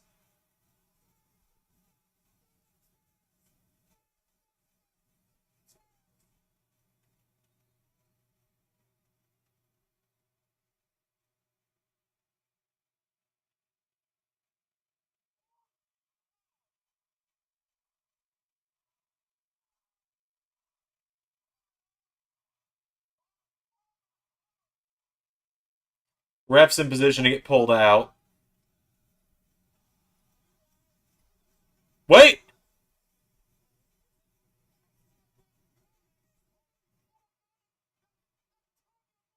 Whoa! What?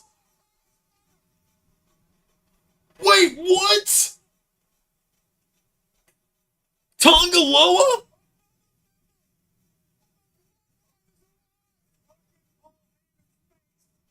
What?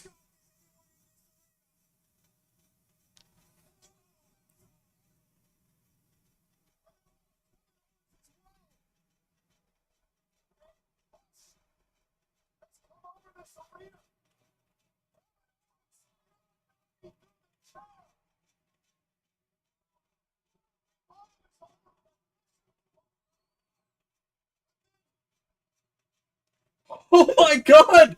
Gorillas of Destiny!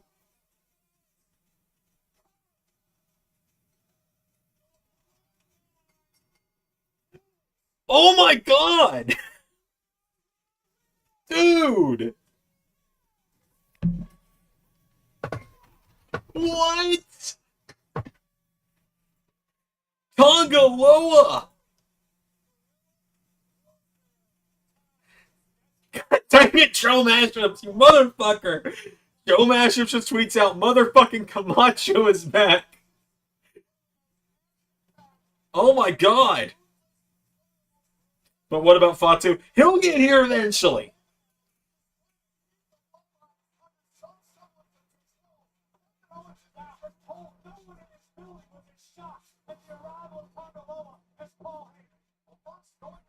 Holy shit!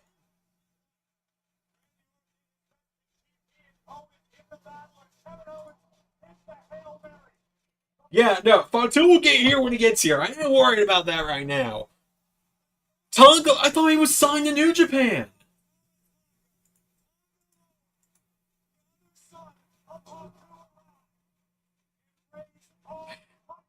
God dang it, Joe, you motherfucker. This is what Joe just tweeted out. I'm waiting. Now Hunico is left. We ballin'. Joe, you motherfucker.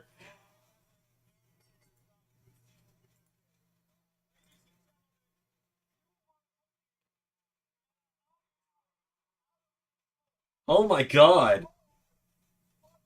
Yeah, I mean, Fatu's going to be the fourth member. And I assume, you know, Hikuleu is going to be on his way soon. Whoa! Just, what? I was like, did Jacob Fatu cut his hair? For a second.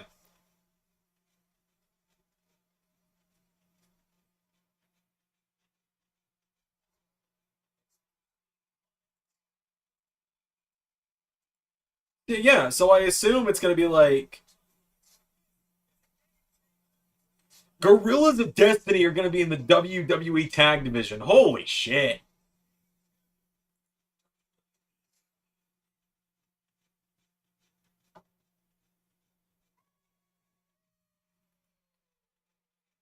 That is insane. So, I have sent Ray a message. I have not told him what just happened. I just told him, dude, watch the opening to Backlash when you can. Given The Rock is busy, it could be OG Bloodline versus Forsaken. I appreciate you guys calling it Forsaken because that's what I called it. I do appreciate that. But yeah, holy shit, I was not expecting that.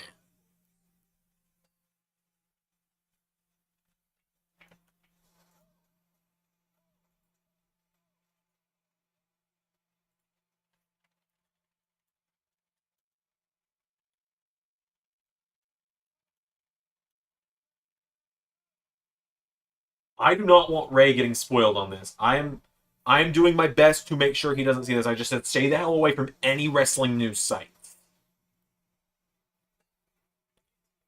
How did they pull this off? I thought he was in New Japan.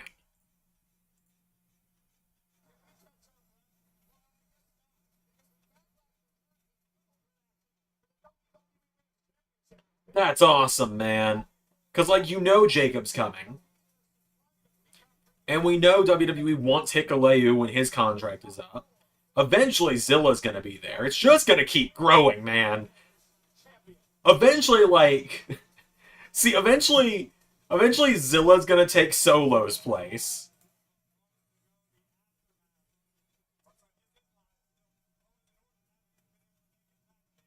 Oh my god, that was insane.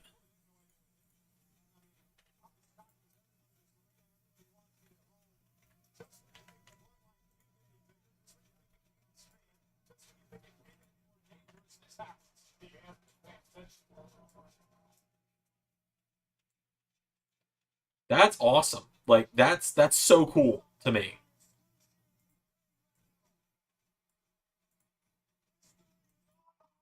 I'm gonna get back to working on the updates for TNA later, but like, my god, that's awesome.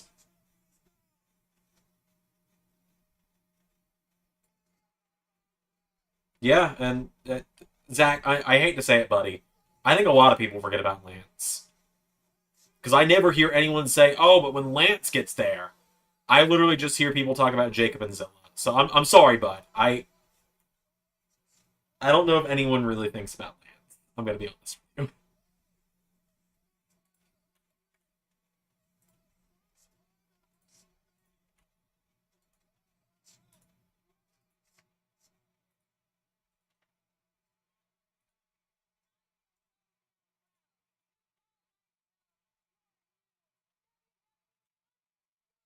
Man, Bloodline Civil War is about to cook.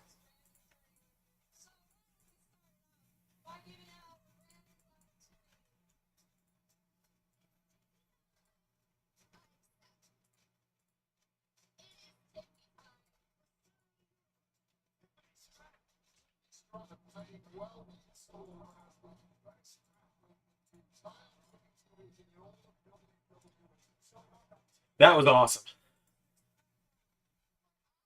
Just a great first 45 minutes to the pay-per-view. Now, like, if the pay-per-view takes an hour per match like that, I'm in for it.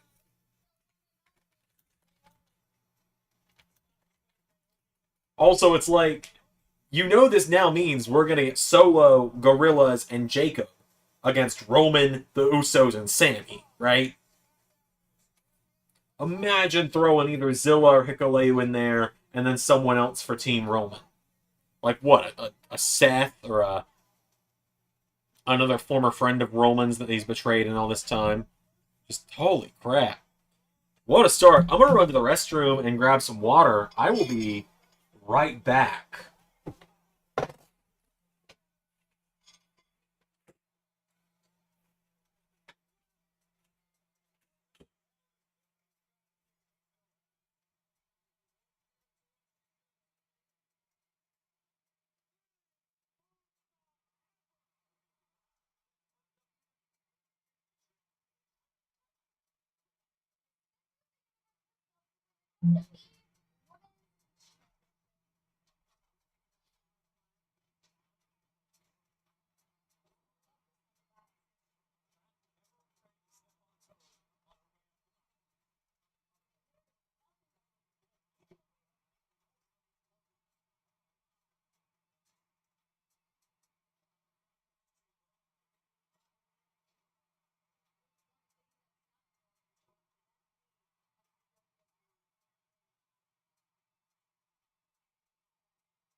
Oh man, I already missed part of Tiffany's entrance.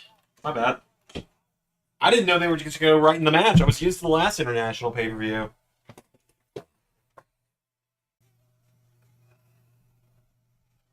Of course, the stream went down for a second as soon as my ass comes back to it. Like, I come back, sit down on stream, and then the fucking stream drops.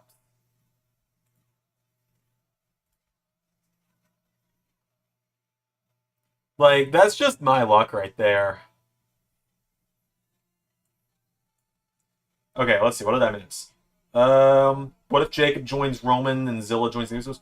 That could be interesting. It would be interesting if Roman's side recruited someone new. Actually, Zilla on Team Roman makes more sense. Yeah, maybe. Yeah, Zilla's the son of Umaga, so that could make sense. Especially because Umaga used to team with Rikishi as a different team. Let's see. Xander, I feel like I'm dreaming. Did Camacho really just return to WWE? He sure did. God versus the reunited Usos is gonna cook! You damn right it is. Honestly, give France a WrestleMania. I mean, why not? I'd be into a WrestleMania that starts at noon. I don't know why, but I like the Amazing theme better. I do as well. Downstate just tweeted out the Gorillas of Destiny theme. It's a Downstate song. WWE could use it.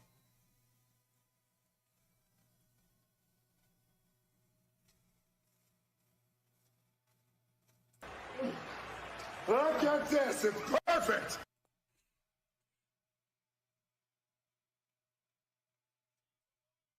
Oh my god, dude, this is fantastic. What a start, man. I feel like Trips might be willing to let them keep it. I mean, they've already got, they already have Cody's theme for Downstate. Miz's theme is Downstate. They originally commissioned Downstate to do a theme for Rollins. Oh yeah, Ricochet's the Speed Champion now, by the way, so that's pretty cool. Speaking of, the LS11 Flash Fury tournament's going to finally start, hopefully this week. I might sit down and do some matches for it today. Also, for those wondering, yeah, Jada McDonough is in the tournament now, instead of, now that the Oblivion mask has been removed, if I haven't already talked about that. Okay, so I've never checked. Does Camacho already have a render, or a roster page? Oh my god, he does! Oh my god, he does! Does this mean, have they already updated it to say he's returned? No. No, it does not say that yet. But they're just going to update this to say Tongaloa, aren't they?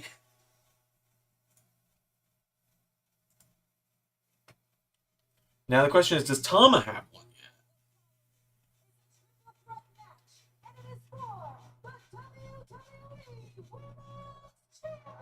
No, Tama Tonga still doesn't even have a page on the roster yet.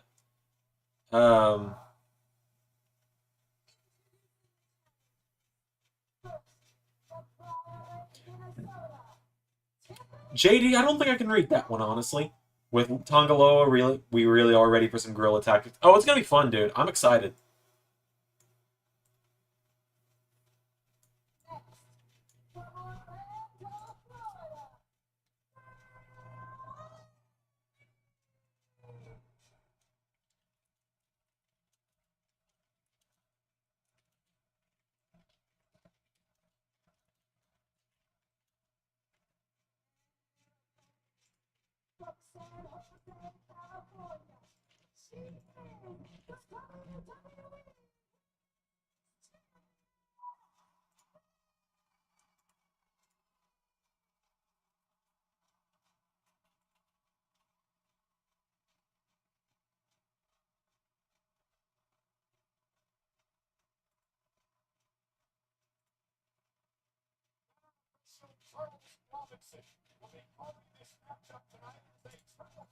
Yeah, I'm seeing more and more people say Zilla to join Roman's side. I think that's right. I think that's the right move.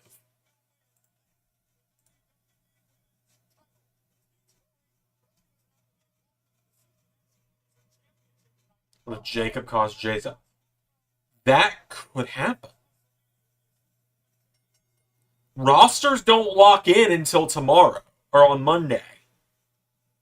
Which means Raw could, okay, let me cook, okay? Let me cook. They're making a big emphasis out of how rosters do not lock until Monday. What if the Bloodline costs Jay the title tonight? And Jay goes to Aldis and Pierce and says, I don't care what you do, get me traded to SmackDown. And they trade Jay to SmackDown for LA Knight to Raw. Okay? Let me look at the SmackDown roster again real quick. That's the trade that feels the most likely. I would say, yeah, Jay to SmackDown, LA Knight to Raw. That feels like the most fair trade. And then you could have LA Knight versus Damian Priest for the world title.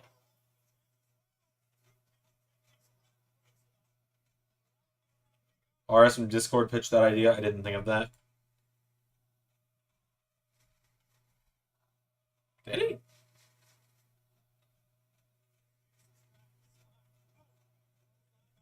Man, Bloodline just addicted to costing Jay title matches. Pretty much. Man, I am excited. This is the most excited for Bloodline stuff I've been in a long ass time.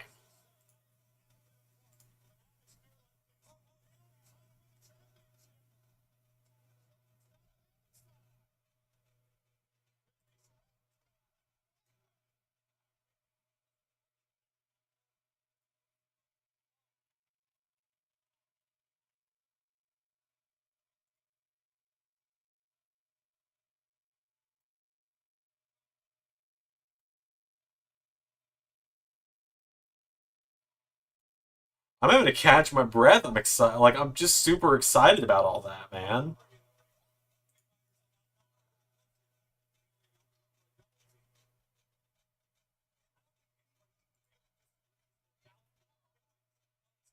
Honestly, it's Sammy to Mania 39, then Money in the Bank where Jay pinned Roman.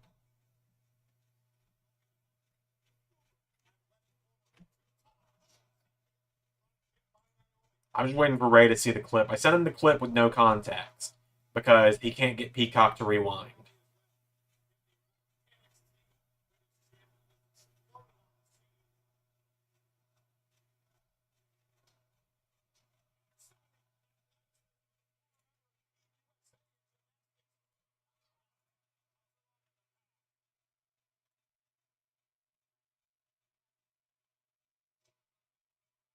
Bullet Club Bloodline is crazy. Yeah, man.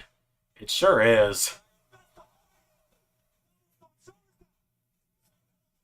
You saying Bullet Club, Hanzo, you saying that in chat, I was looking for someone else in my renders, and I scrolled up to the B section to try and find Bullet Club. Because that's all, because that was what was on my mind after you said that. So, whoops.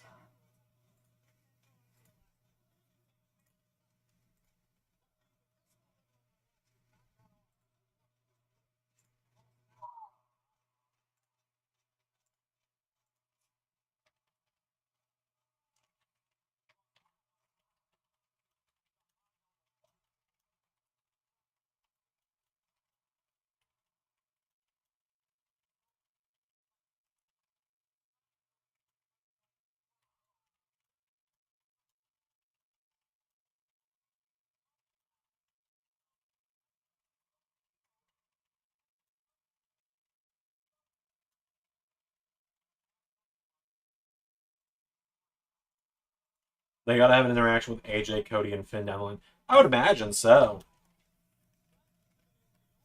I don't know why it's not working anymore. You can usually hit the down arrow on Google to go down, like... You can usually hit the down arrow to go down on results on Google, but it's not letting me today. Zach, you got a prediction for 3 Digits of Hell? What do you got?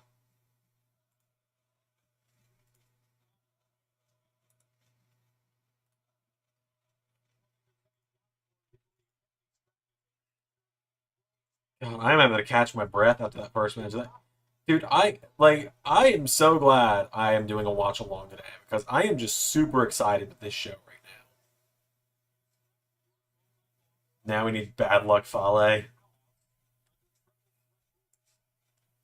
remember I called him Bad Luck Fate for a long time because I didn't know that it was Fale.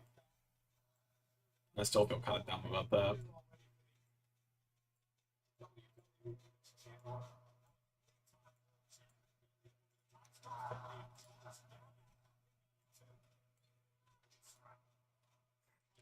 I am finding an odd sense of enjoyment out of the un, two, sacre bleu with every kick out.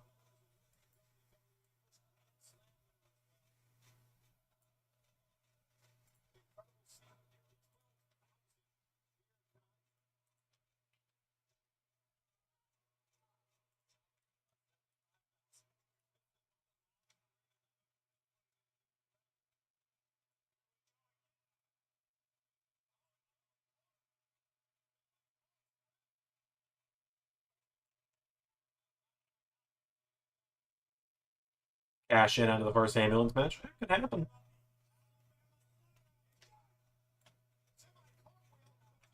Could happen.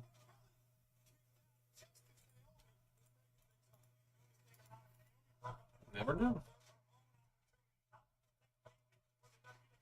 I'm about to sneeze just so everyone's aware. Or maybe not. Shit, I couldn't get to the mute button in time. Sorry, everybody. I did my best. I reached for it, but my arm just went like, and shoved, and like just knocked the mouse away.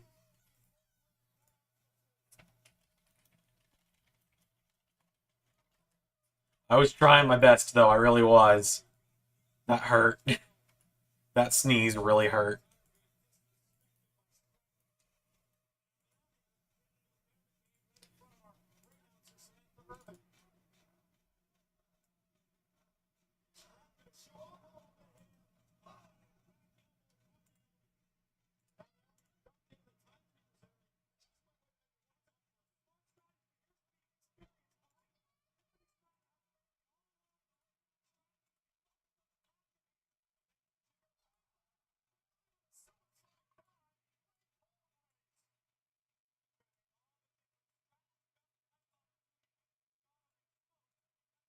I assume this is probably a Bailey win. It feels a little too soon to take the belt off of her.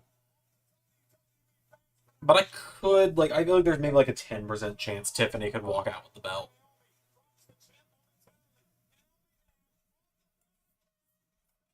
Like, it's not impossible that she wins the belt tonight, but I don't see it.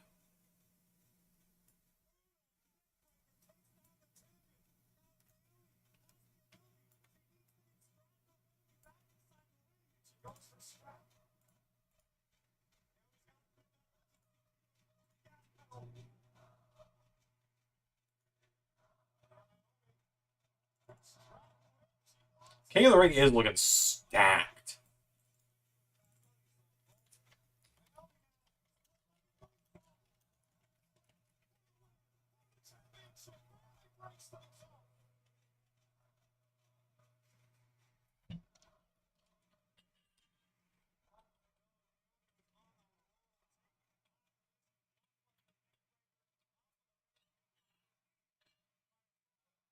To give you all an idea of how hot it is in my house.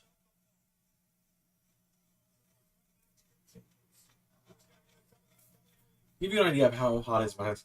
My water bottle, the bottom of it is actually here. It was filled up to here with ice when I got upstairs. Not a single ice cube left. And I've been upstairs for 15 minutes. Hey, yo, Hanzo! I remember when people said the Gorillas would probably never get signed because of all their swearing. Well, we're out of the PG era, so they can say fuck sometimes now. It's Gunther, Drew, LA, Santos, Mella. We could see Finn and Jay being added as well. Yeah, I think, and could see Lashley in there. Sheamus is in there, too.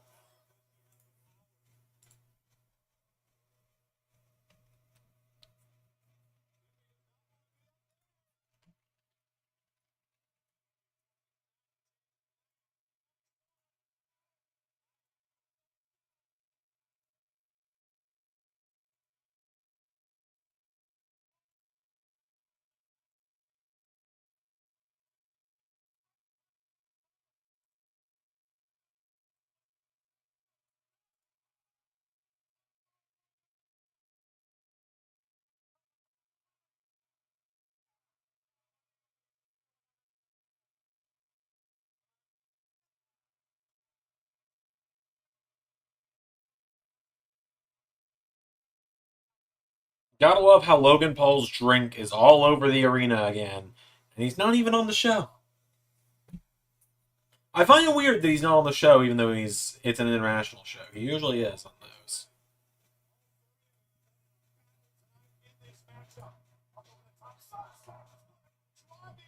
Wouldn't mind the finals where Gunther and Mello. That could be fun. I think Drew makes it to the finals.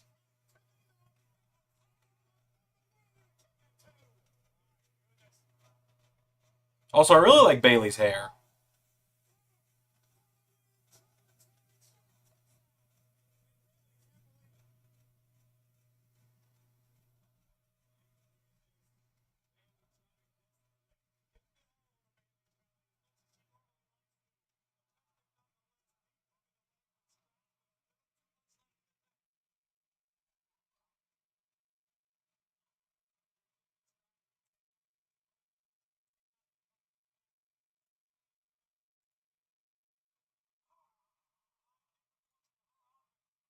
Is it weird that I'm a Stratton fan, but I'm not as weird as I am?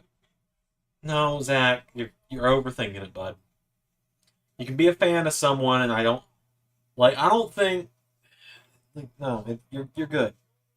You're good. I don't think that just because someone's a fan of someone that they're one of those fans. Paul will be here too to do an open challenge for the belt, which is made by Corbin against France 11. Oh, that would have been so good, man. That would have been awesome.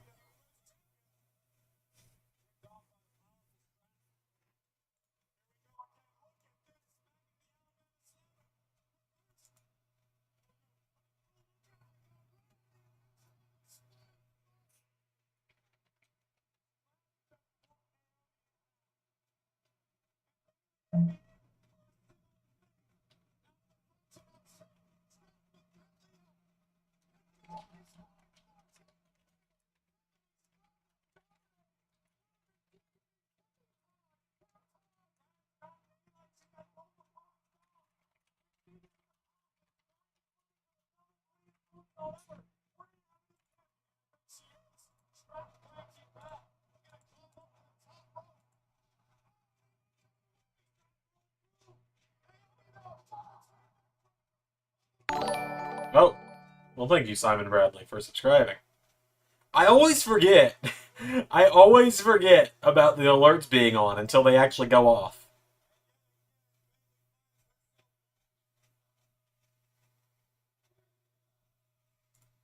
Jacob Batu still trending.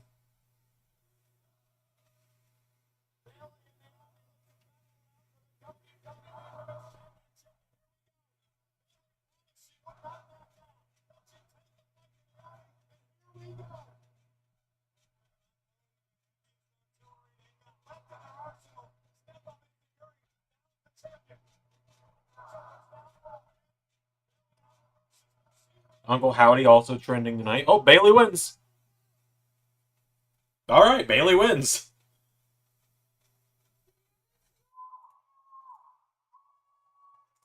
All right, then.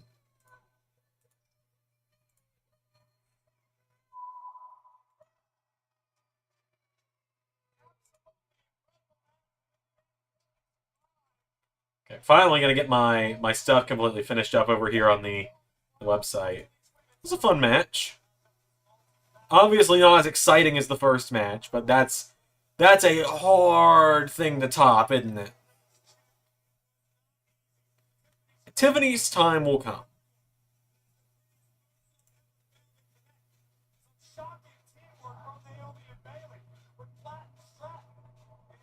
Her time will come. Yeah, no more shows in the US. You're called World Wrestling Entertainment for a reason.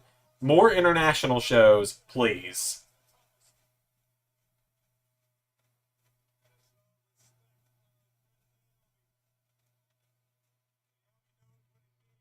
I do hate that Naomi's still eating pins as well. That does suck. That makes me sad.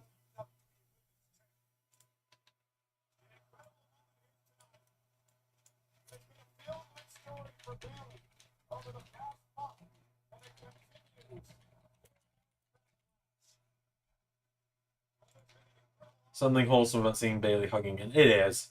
The US don't deserve any more shows until they learn how to cheer. That and until they learn not to say, "What?" to everything.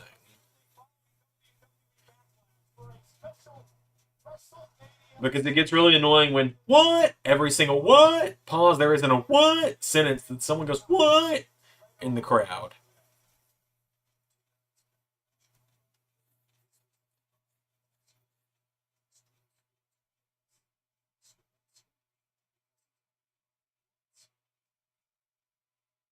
Backlash, highlight of the night.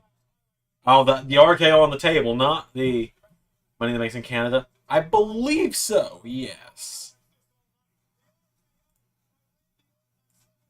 Believe so.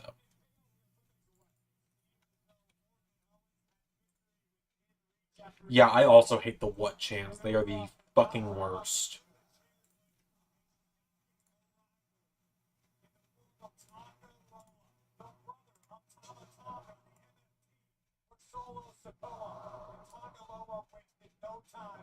Yeah, I mean, I feel like Money in the Bank's the night Tiffany wins the brief. And I feel like Tiffany's the right choice for the briefcase, personally.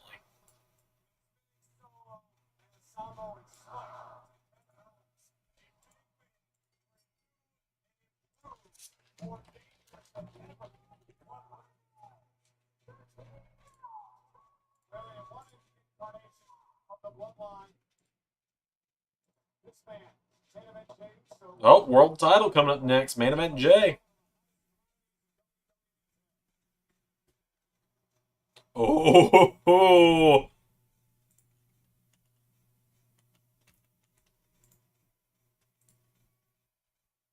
don't you tease me with a good time.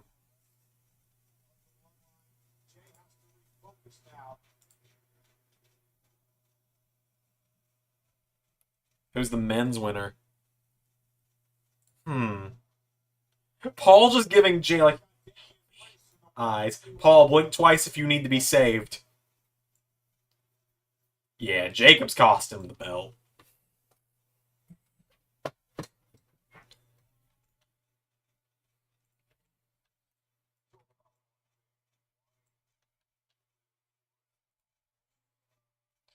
Who does win Money in the Bank? Hmm.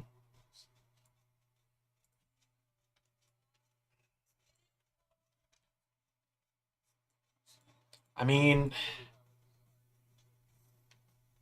I could see it being Finn. If they want to do Finn and Damien, I agree. LA Knight should have won last year. I agree. LA Knight would be a great pick.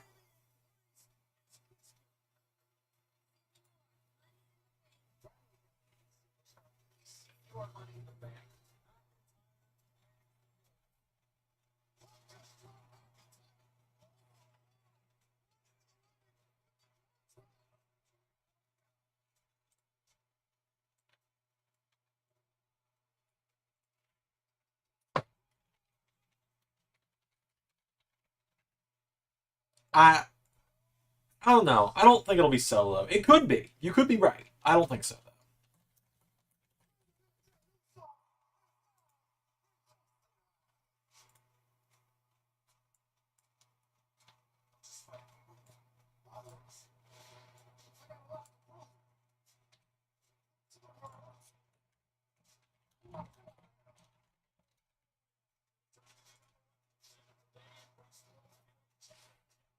For the Trolls, Finn. For Pure Heat, Logan. Could see it being LA or Mello. Mello's a great shout.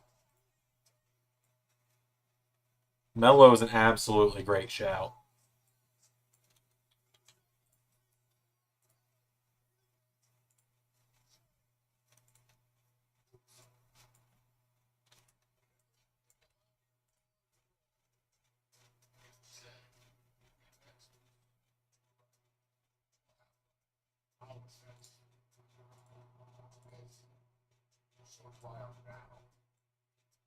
Hashtag free Paul Heyman.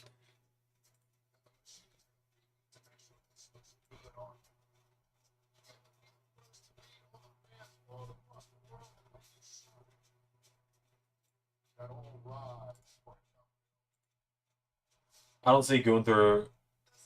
I don't think Gunther fits a Money in the Bank. Just character wise. Yeah, no, I don't think so either. I think Gunther doesn't need a prop like Money in the Bank.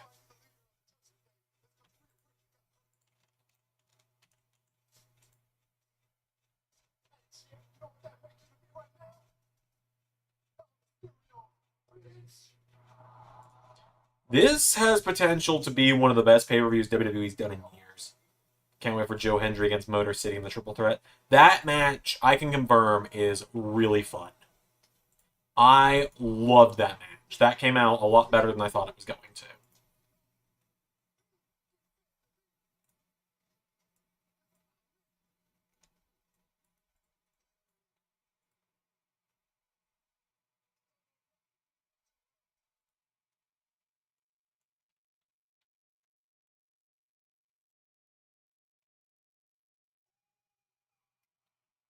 All right, here we go.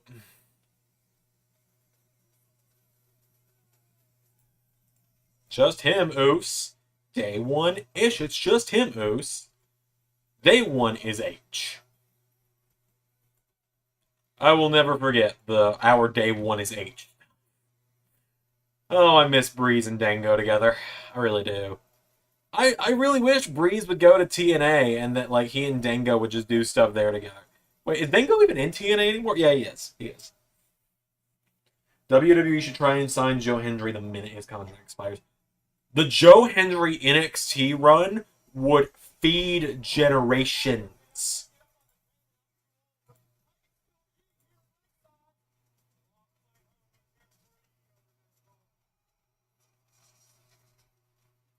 That would feed Joe Hendry in NXT would feed generations.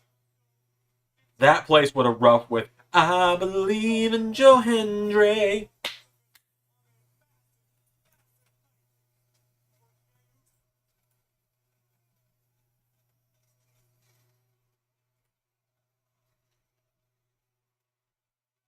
God, they're singing along to Jay's theme too. The thing is, you got to think about who would be benefit most from cashing in on Cody, wherever would take the title off Priest or even Punk if he gets the shot.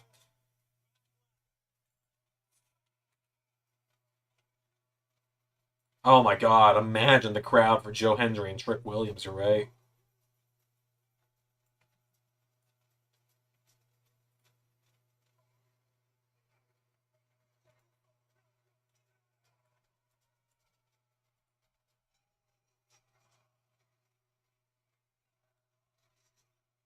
It's just him, Oos.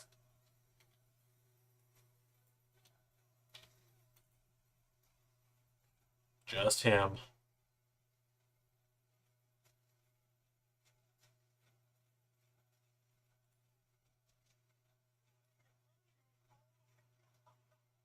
Drew could win it. I don't think Drew necessarily needs it, but I could see it. It could fit his character pretty well. I am really glad Drew re-signed this week.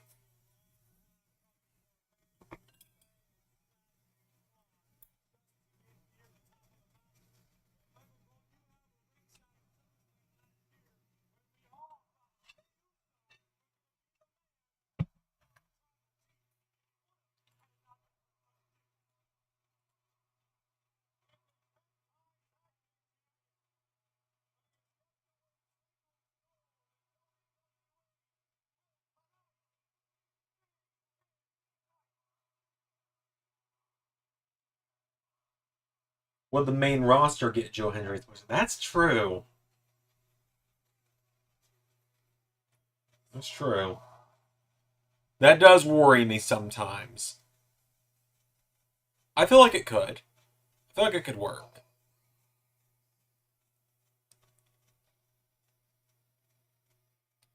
Oh god, Damien's new theme is not bad. Def Rebel just needs to shit.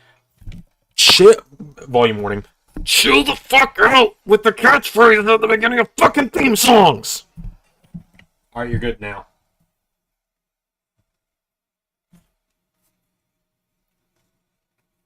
Theme songs don't need sound effects.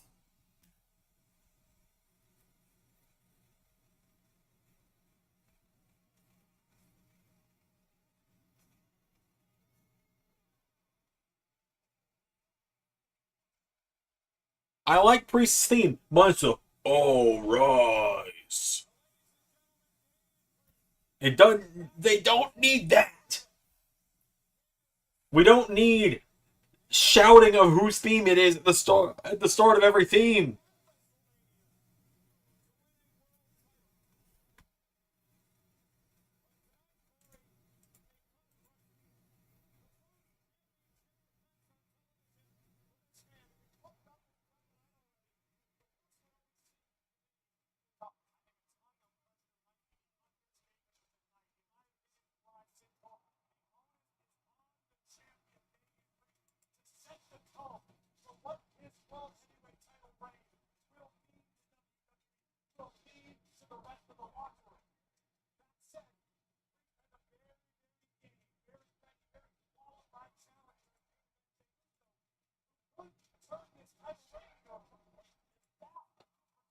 Priest's theme isn't bad. It's kind of good, minus all the catchphrase. I did like his old one though. I liked his old one as well.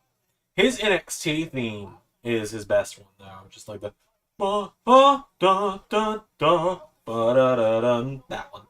What if Logan Paul cost you? Nah, I don't think so.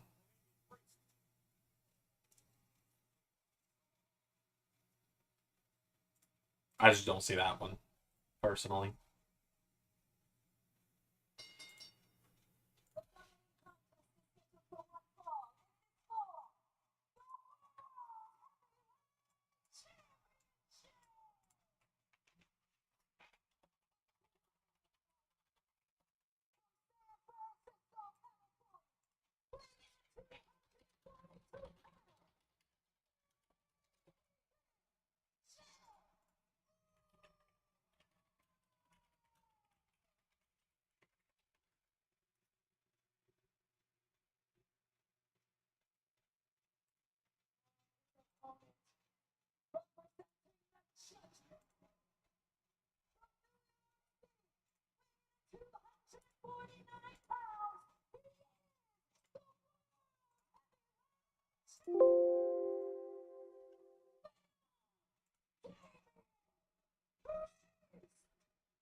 I I don't think Logan costs Jay as much as that could be something that happens if Jay gets traded to SmackDown.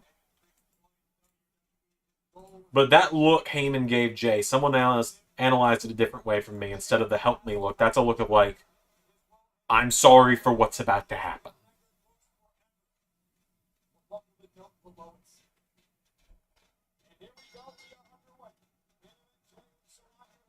Alright, let me do one thing and then I will be fully focused on the match.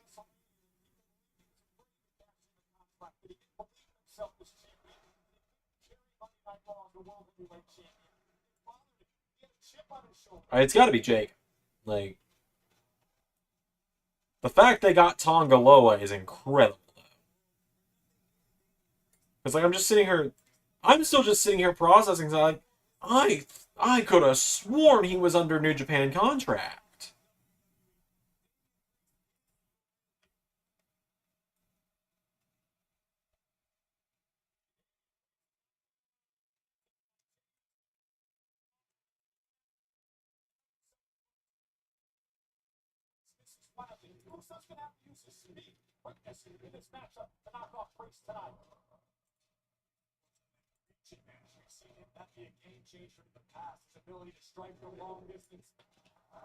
The amount of Camacho jokes I'm already seeing is insane.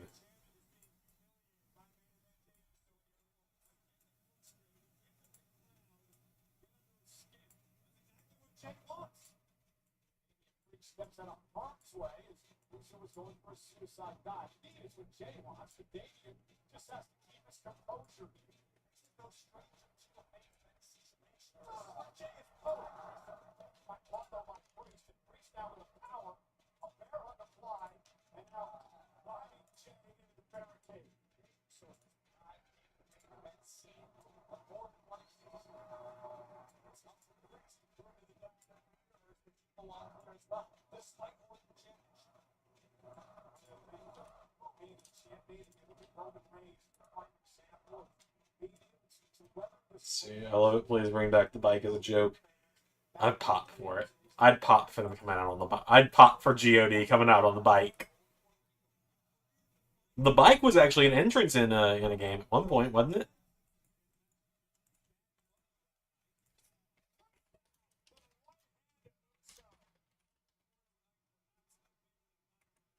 Yeah, match on NXT where Fatu destroys JD McDonough. Maybe. We'll see.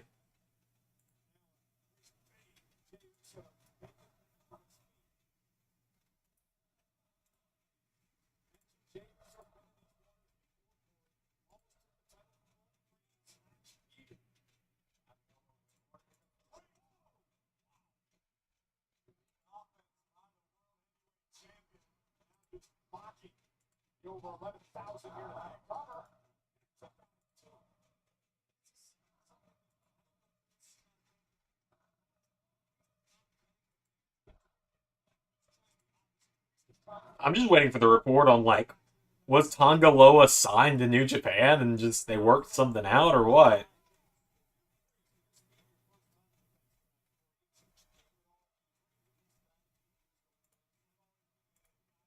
sitting here, like, I sent Ray the clip. I'm just sitting here waiting for him to see it.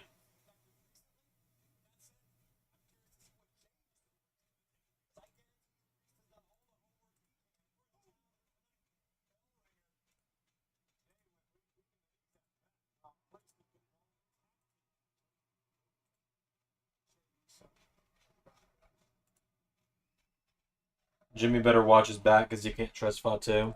Well, we'll see.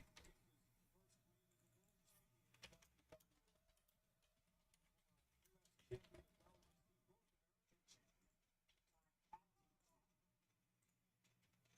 shall see.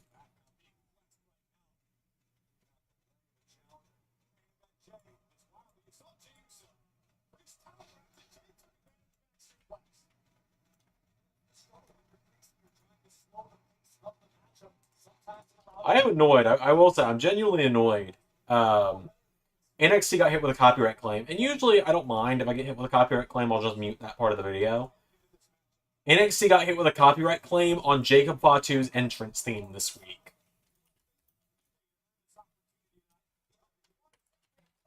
Which means it's the one part of the video I couldn't mute.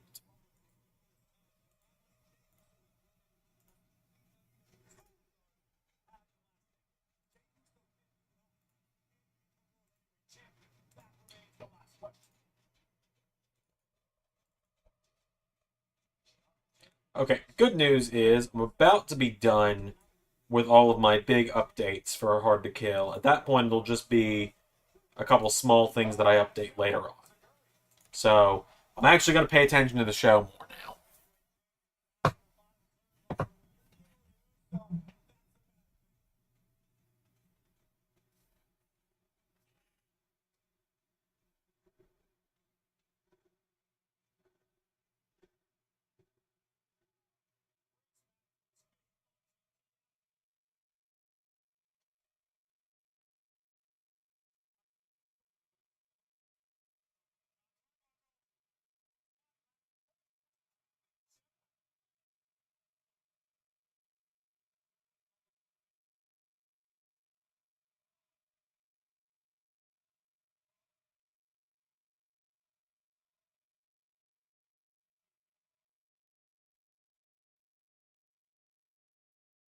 That's the theme song he was using, Zach, was the MLW Contra theme. That's what it's been.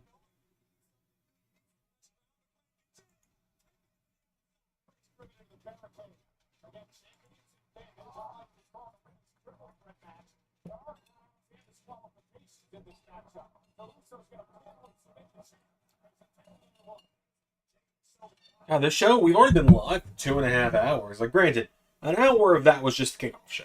So. I also just realized that you guys can't see my Intercontinental title because fucking Kermit's on it. I'm trying. That's the Kermit puppet from videos a few years ago. Oh, there's JD McDipshit. Oh, Priest uses a spear now, I guess.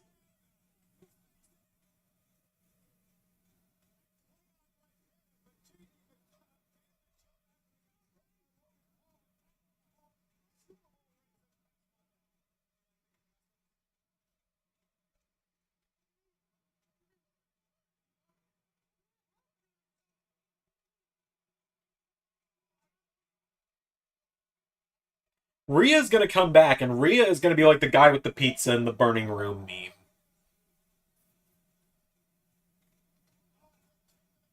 McDonough is so damn good at selling, it's ridiculous.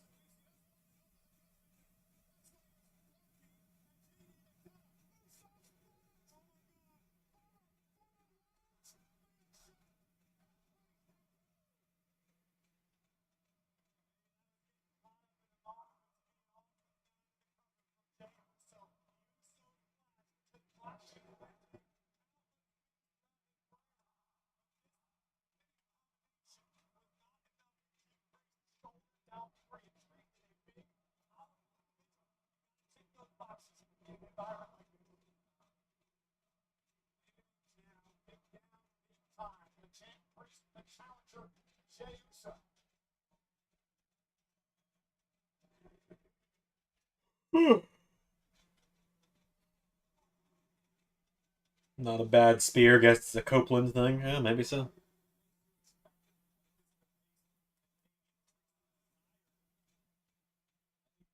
So Jay so would have preferred it quicker.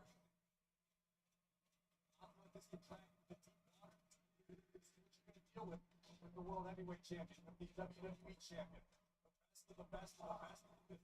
Jay going toe to toe now with Maurice.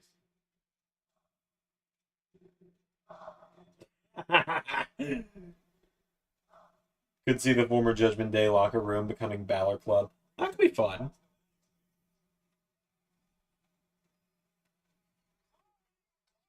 Pierre, I'm not going to call you out on what we talked about in Discord the other day. I'm just going to remind you, I'm just going to put it in your mind, Pierre, of what I sent you in response to something you suggested the other day that had to do with Finn. I will not call you out publicly for it. I will just tell you, I still laugh about that right now. When I'm not thinking about anything else, that moment, like that conversation we had the other day, pops into my head.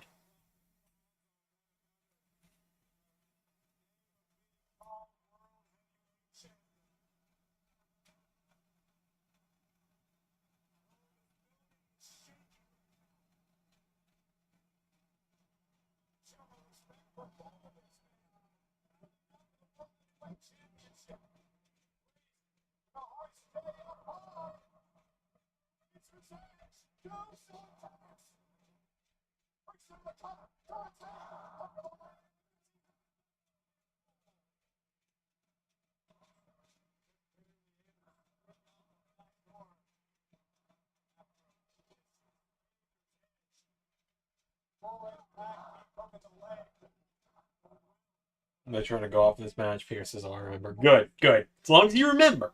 That's what's important.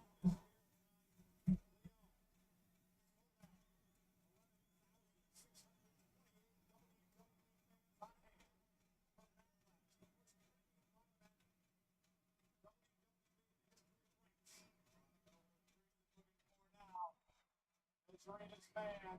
Danielson's trying to drag himself back to his feet, not knowing what to expect. It's time. Could be close ahead.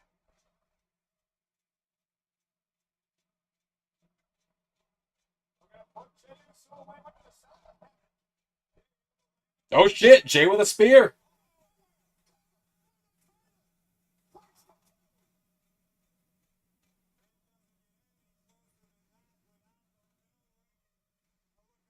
What does Damian Priest do to put this man down? Again, it could work. Just now, it specifically has to be. Just now, it has to be specifically that version of Phantom. It's DOA. I will share what that is eventually. I will share what we were talking about eventually, because it's not going to happen. But it's something we're not going to do. But I'm going to let it linger for a few days. And I will talk about it one day on the stream.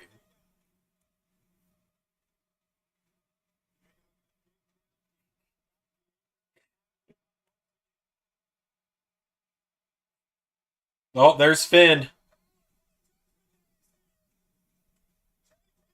I assume we're probably not going to get Dom because, well, you know, he's injured.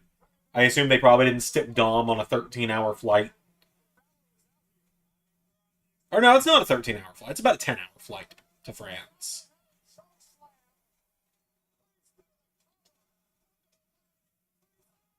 Oh, Jay's still in it. Yeah, Bloodline is definitely getting involved, I'm pretty sure. But yeah, I'm pretty sure they didn't stick Dom on a 10-hour flight just to, you know, eat a super kick while he's injured.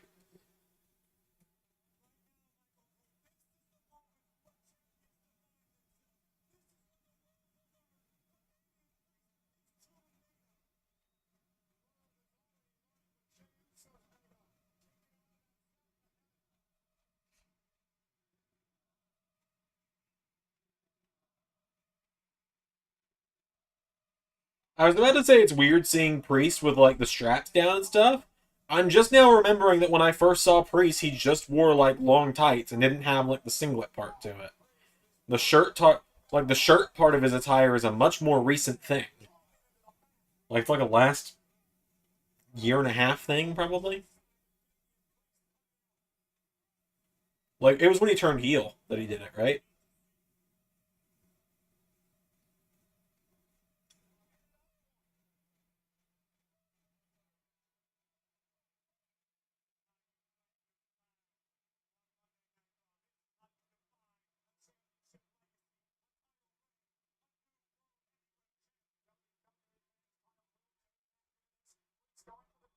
Ooh!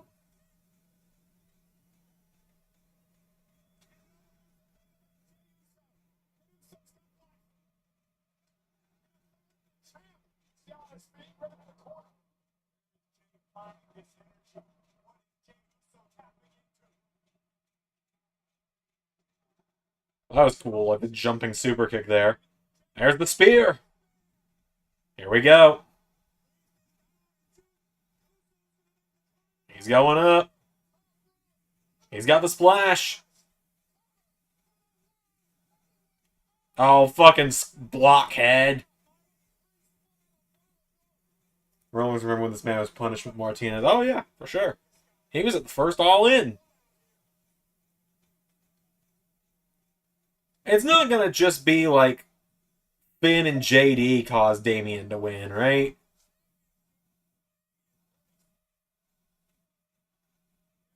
I don't think so.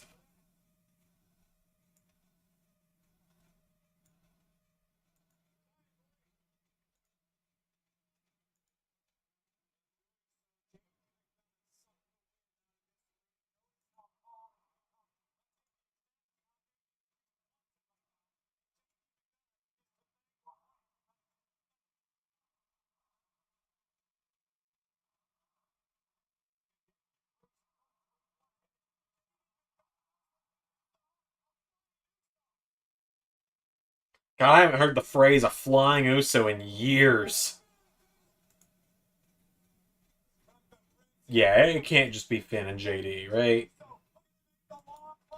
Like, you don't do that tease with Bloodline to not have something happen.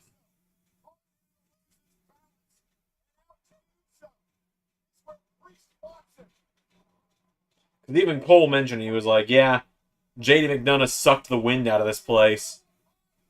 Well, shit, it might just be that.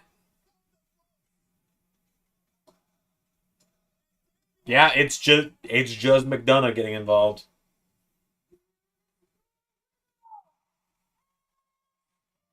Well, that was fine, I guess. Kind of sick of world champions winning with faction interference, though.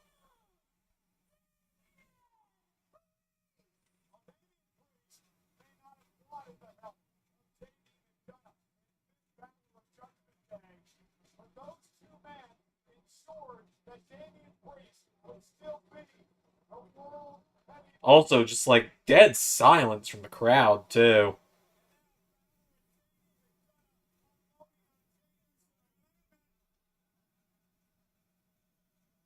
Oh, Finn and Priest.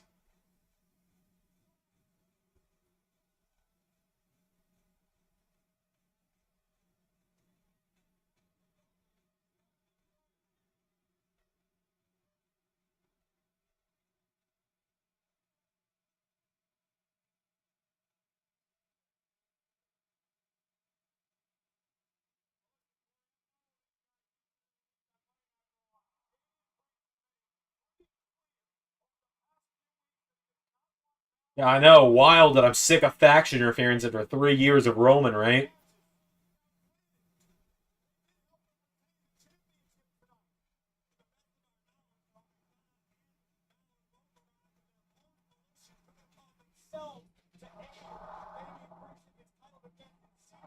Hard to believe, I'm sure.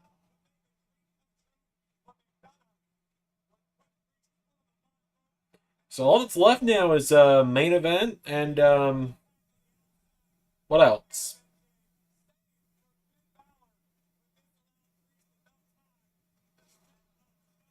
What's left?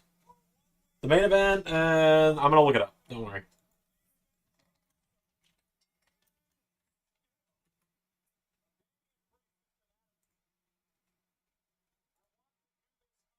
Oh, women's tag titles. Xander, I'm sick of faction interference. It's also Xander. Man, I sure hope Jacob Fought 2 debuts to cost Jay the match and join the bloodline. Okay, listen here, you little shit. Listen here, young man, alright? You listen to me and you listen good, alright? You listen here. You listen to me when I'm talking to you. No. When I say that, I more so mean I am sick of faction interference that leads to nothing other than the champion retaining. That's how I feel right now. It's more so that than it is anything. Like, I just don't care that Judgment Day helped Damian retain. Because it's not going to lead to anything with Jay and Damian. Whereas Jacob Fatu debuting and attacking, that's leading somewhere. Also, we got a QR code a second ago, didn't we? Yep, we did. I think.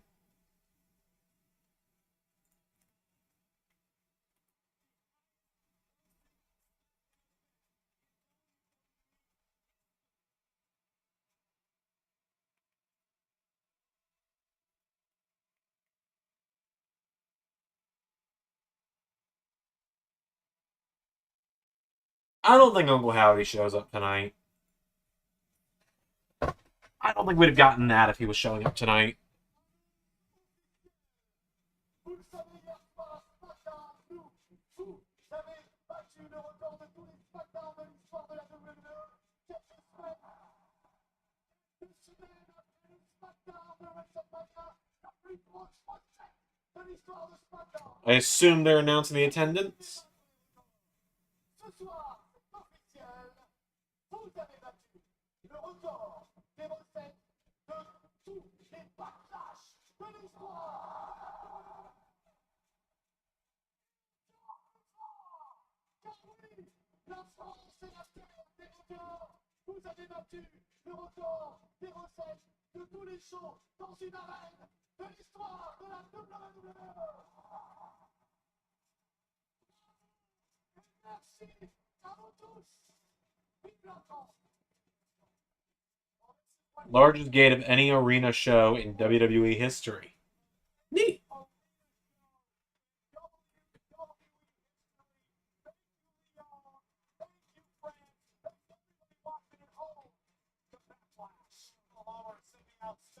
So you'd rather Jacob Fatu win, and the only reason Priest retains is because of a faction storyline that's on another brand.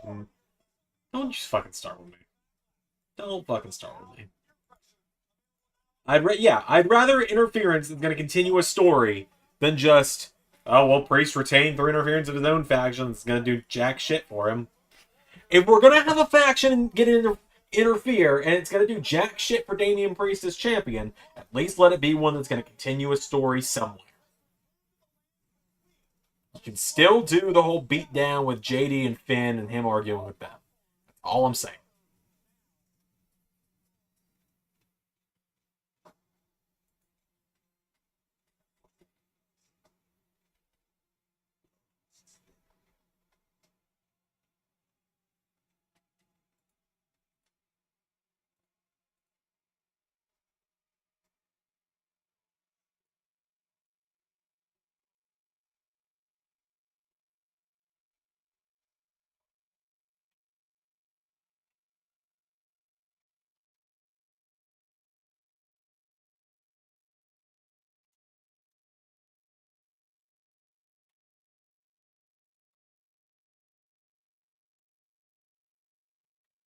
I'm gonna get back to working on website stuff for a minute here. If you could have added a match to this card, what would have been Gable, Sammy, and Reed? Yeah, probably that.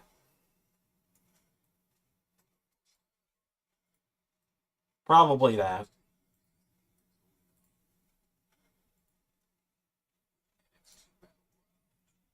Oh yeah, NXT Battlegrounds next month. We'll see. Maybe I'll watch it. We'll see. Alright, women's tag titles. I have a feeling this is probably going to be a kind of quick match.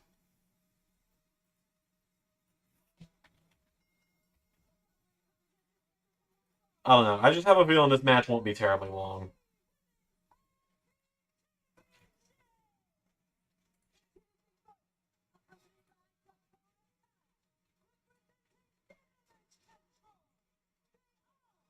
We already all know who's winning it.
Go.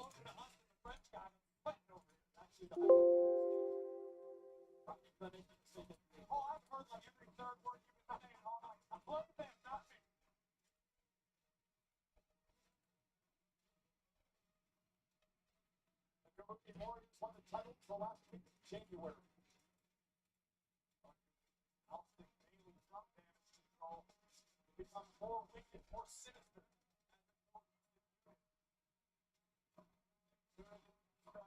Trouble. Challengers tonight. This is 100% Bianca and Jay win. Oh, yeah, absolutely. There's not a chance in hell that the Kabuki Warriors win this.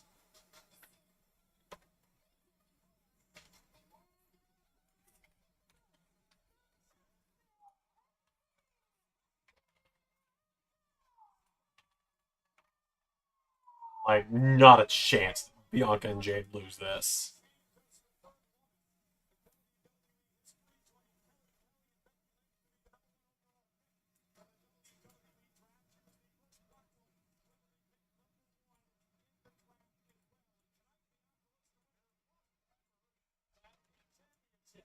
Okay, I feel like saying Bianca is only the third one to be picked number 1 in the draft is a little unfair to Bianca. Because the other two they mentioned were in lottery drafts where it was just luck of the draw for them to go through their show. Bianca's the first woman to get picked number 1. The first woman to get picked number 1, and when it's actually a pick. So, no disrespect to Kelly and whoever the other person they said was. Was it Beth Phoenix? Just, it's a little different. It's wild that Asuka's 0-8 or something. Is she 0-8? 34 against Charlotte, 35 in the Battle Royal, 36 against Alexa and Nikki, 37 against Rhea. Was she even at 38? I don't think she was. I think she was out at 38. 39 last year. Was she on the show last year? Yeah, last year against Bianca. This year against Damage Control, or against Team Bianca. So wouldn't it be 0-6? Or was Asuka at WrestleMania 38?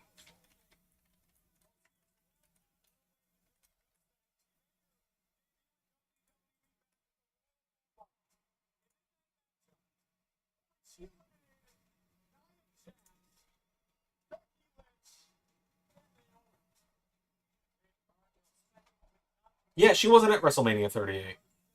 So it's 0-6, right?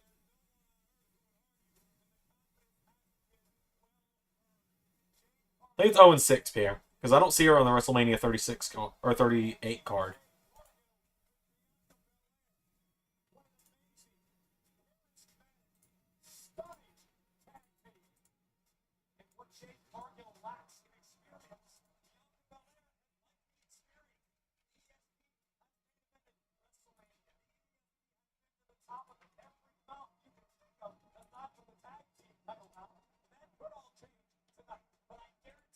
Oh, hold on. Did I forget to fix something on one of the previous ones? Hold on. I'm really bad about when I'm updating the website, like updating the title histories. That's the thing I fuck up the most. Yep, I messed it up on that too.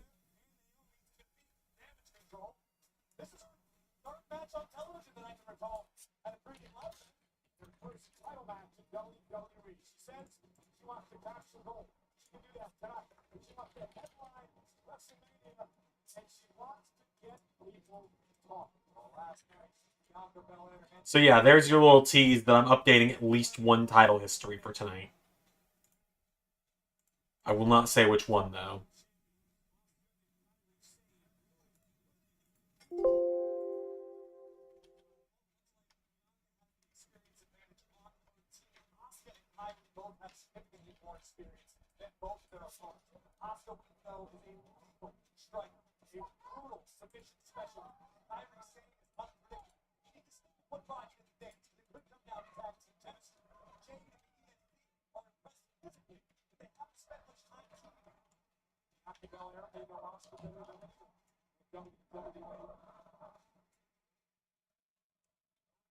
shown by Belair in the early moments. Good Lord, I'm surprised. Would Jake the Snake faction work? Start this match I don't know. I feel like he was always best on his own.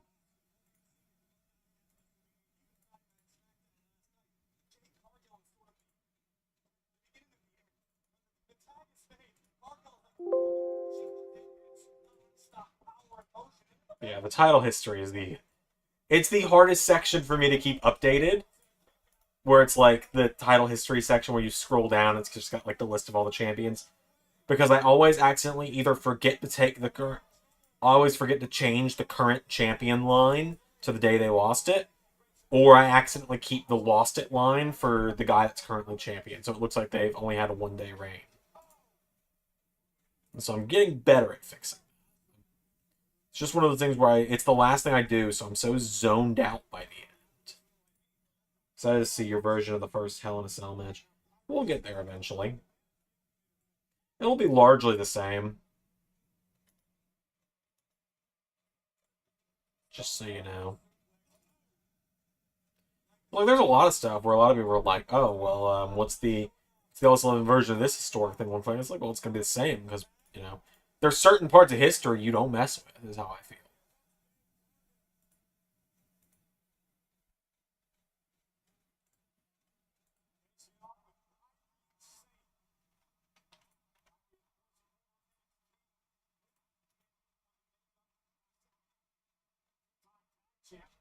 Waistline to slap away. But for a spear blocked by Cargill, there's the power. Kyrie lands at her feet from behind. It's fine. That's what Kyrie saying.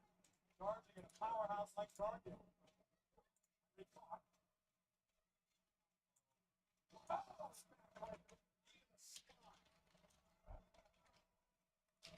Cargill just a troll flash.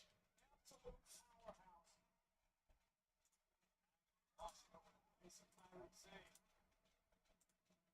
Now after that power display, once again tag in the EST. And I'm going to be honest with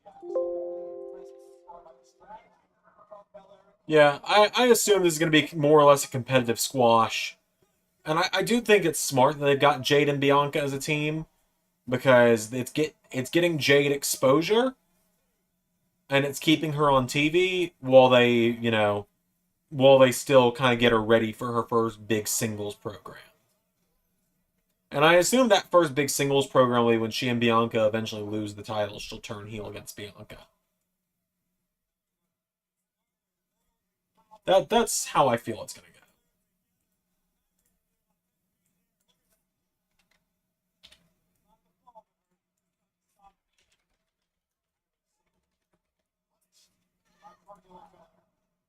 go to the midsection.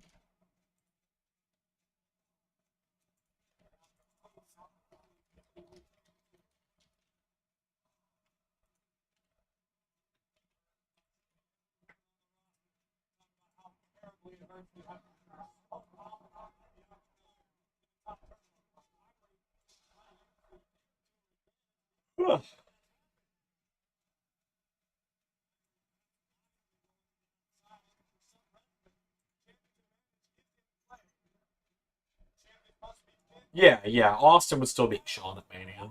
That's not going to change.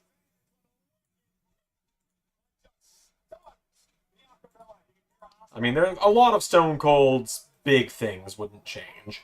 The end of WrestleMania 17 would change. I wouldn't do the heel turn. And not just because the old bastard's involved in it, but genuinely just because the Austin heel turn was unnecessary.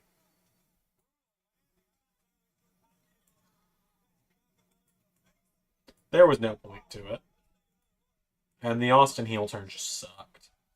It was one of those swerve for a swerve's sake things.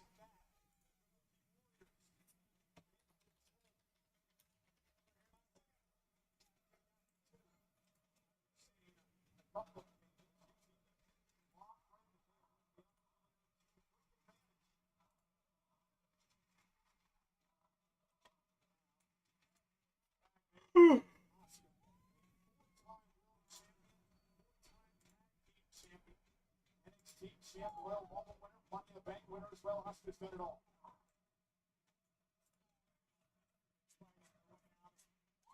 Well,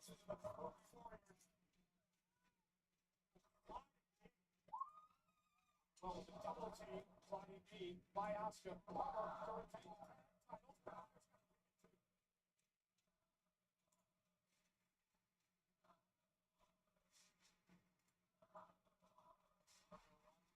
I thought that was new, my bad. I'm tired, man. Yeah, it's been a great show so far.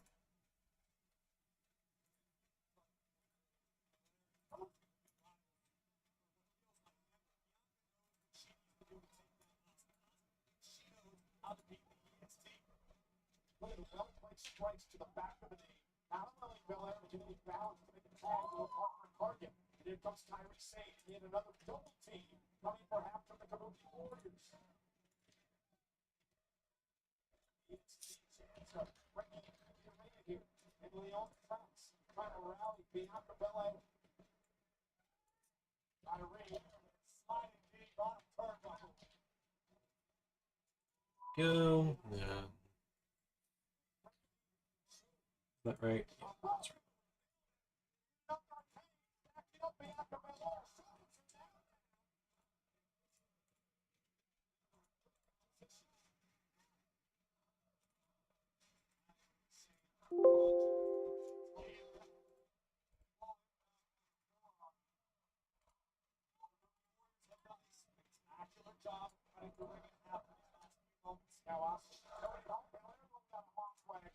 This match has already gone on longer than I thought it would. Like I said, I thought it was going to be like a competitive squash, personally.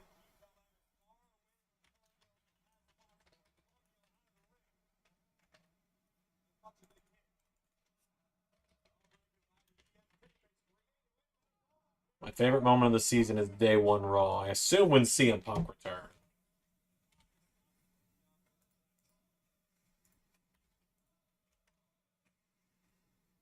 I'm really glad people got caught off guard by that moment as well. And I was doing my best, you know. It was like, people kept asking me, like, when's CM Punk coming back? It was like, I already told you I'm not dealing with it.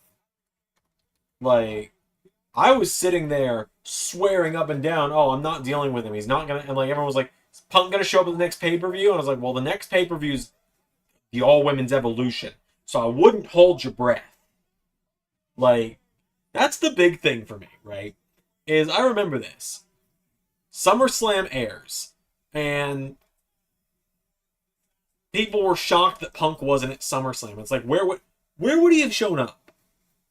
Where would he have shown up that would have made sense? You know? I didn't want him showing up, like, him showing him in the spot with Austin Theory that Randy Orton showed up in wouldn't have made sense.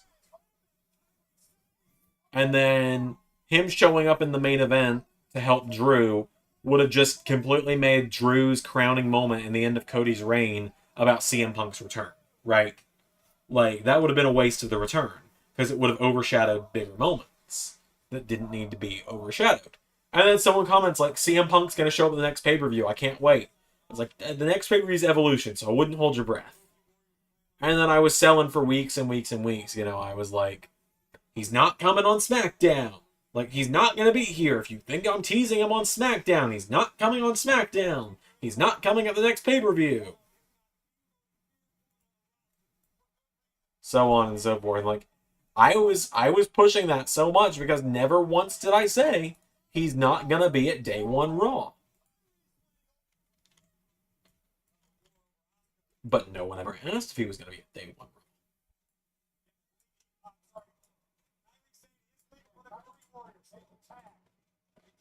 And so then, you know, just show is ending. I'm welcoming everyone into the new year.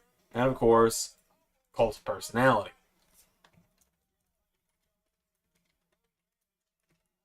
It really was just a case of like, no one thought about it because at that point I had more or less covered my ass, really. Like, I'd driven the narrative so hard he wasn't showing up that when he showed up, it was like, oh, shit, he's here. And I will say, I wish that no one had asked about it on the stream that day. Someone asked, like, in the middle of the show, when is CM Punk coming back to Universe? was like, I already said I'm not answering questions about CM Punk. And then the only thing that really bothered me, right, was in the aftermath of Punk's return. The only thing that bothered me was I was, hyping up that Punk was back. I was posting things in the Discord. I was making the announcements and everything. And instead of sharing, someone, instead of sharing that they were excited that he was back, brought up something I'd said about Punk like a few days prior, where I had made the comment that I told Ray that my condition, if we ever decided to bring Punk back, was that I didn't want him anywhere near the 6. And so, like 10 minutes after I shared that Punk was back, and I share that clip, someone says, "Remember, everybody, Xander said his condition for Punk returning is that he stays the fuck away from the 6." I was like, that. It's not the important part here. Girls of Destiny could use their face paint, right? I would imagine so, yeah. I'd imagine so.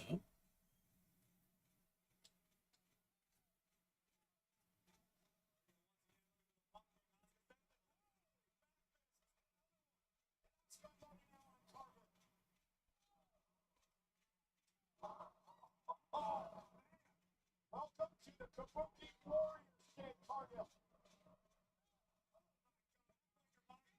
Shoulders down. Great run by the official. Amidst the chaos, Dan Engler, great call by Dan Engler. Trying to explain to Kyrie saying that you're not legal.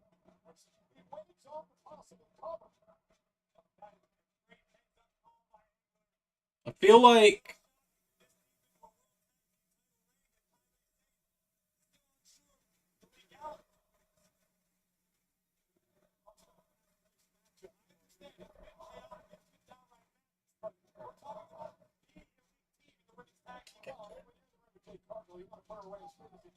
what? That was such a confusing spot. The referee was saying Kyrie was legal. Kyrie didn't know she was legal. Asuka didn't know, or Kyrie didn't know that she wasn't legal. Asuka didn't know she was in the match legally. That was just convoluted, and probably kind of a really bad botch, I will say. This match has been it's been something.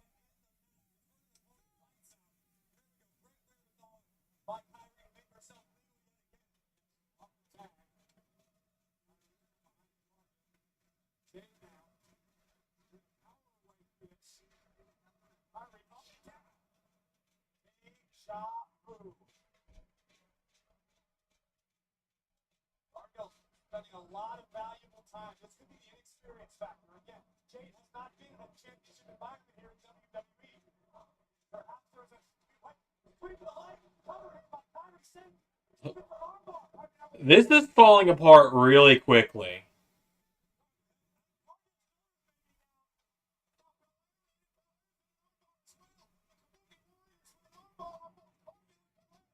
This match has gotten really clunky for me.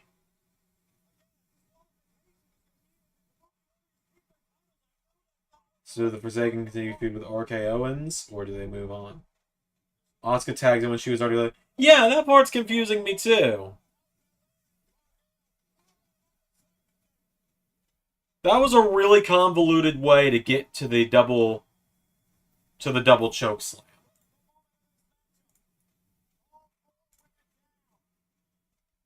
Yeah, this match is falling. Just go to the finish. Just go to the finish. I mean, shout out to the crowd chanting, "This is awesome."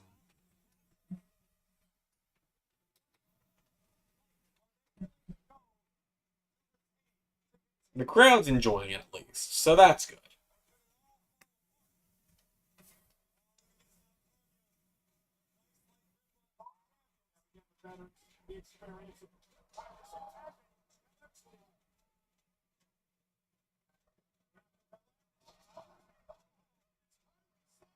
Now that was a really cool double team.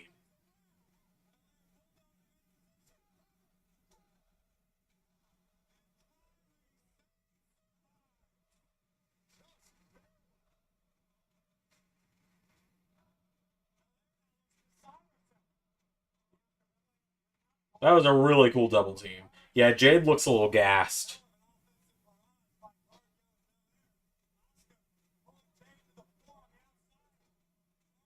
But, like, this is also the reason Jade's in a tag team right now. Is they gotta...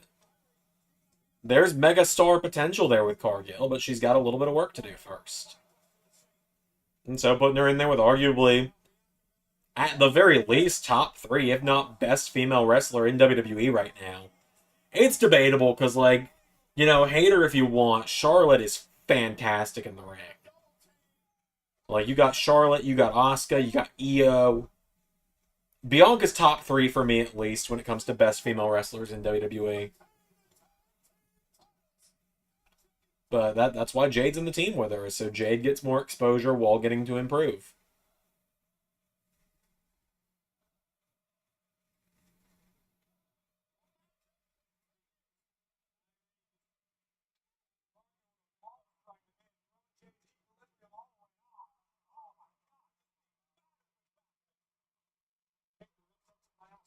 Another one to Cargill. Cargill looks to see now on the second rope. Lowry.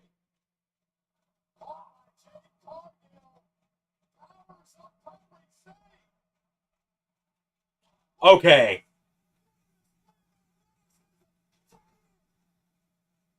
That was pretty damn cool. And I assume it's going to be... My thought was the finish was going to be either KOD into Jaded or the other way around.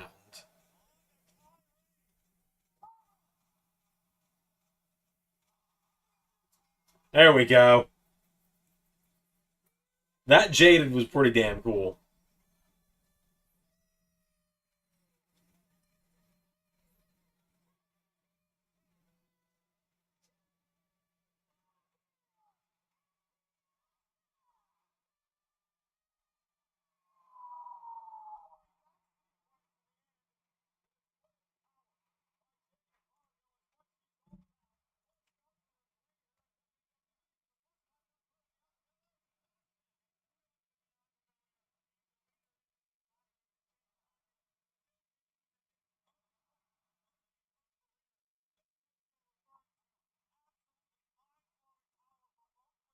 Got a little bit clunky, but it was still good. I really enjoyed it. Okay, a QR code popped up earlier, and the QR code says, okay, new QR code for Backlash. You go website with a voice message and numbers. The message states, you think you're so close to finding him, but do you even know what you're looking for? He's not what you think. He just wants to help. That's all he's ever wanted. He opens up his arms and makes you feel like you're wanted. He doesn't change you. He reminds you. He wants to know, why did you forget about him? He says he opened the door and the time of secrets has come to an end.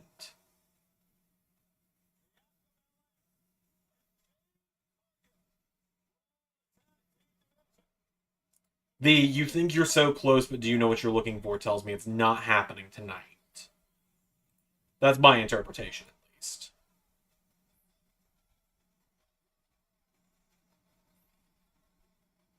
All right, well, safe to say Ray knows about Tongaloa now because he's in the Discord where the most recent chat is the GIF of Tongaloa.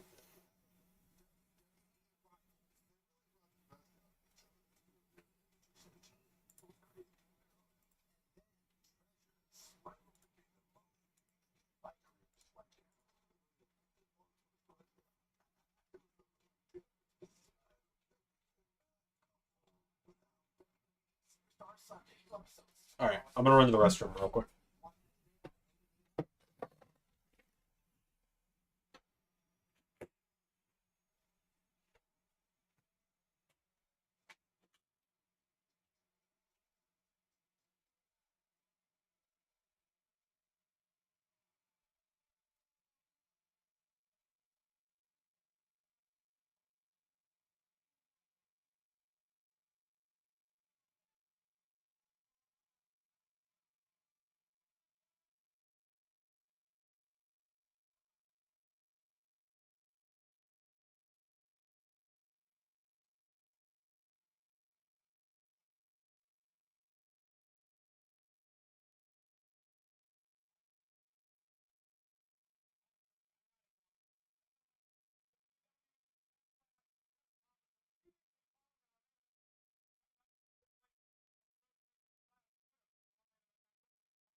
I'm back again.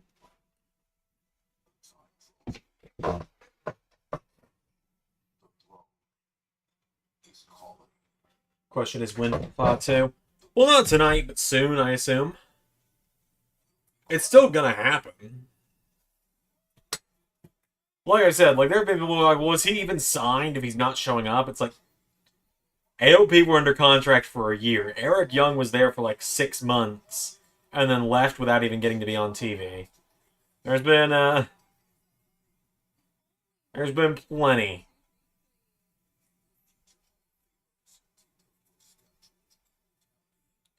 Oh my goodness. Hold on. I don't think we're going to get a copyright claim for this. I just need to share this. Wrestling promotion North has teased a big match.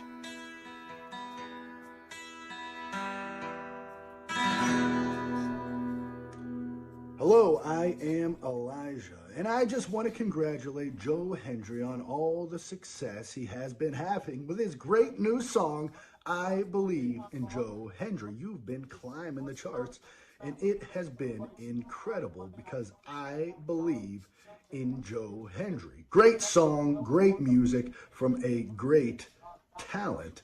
And I got to say, I'm no stranger to being at the top of the charts. I've had a #1 album myself, in case you've forgotten. We're But getting that's first round okay. matches There's room announced for King of the Ring, by the for way. the two of us. That is until I come to Newcastle in July. I will be in Newcastle, and then there is only room for one. Oh shit, Ricochet and Dragunov. Success, and that is going to be Gunther and Sheamus me. on so Monday. When it comes to it, you're going to have to decide, do you believe in Joe Hendry, or are you going to walk with Elijah? I'll let you think about it, but in the meantime, I'll be watching the charts, wishing you all the luck in the world, man. I hope it goes straight to the top. That's gonna be fun. Elijah and Joe Hendry. At one point in time, that was the payoff of Elijah being in LS11 TNA. There's gonna be a music video for that one. There's gotta be.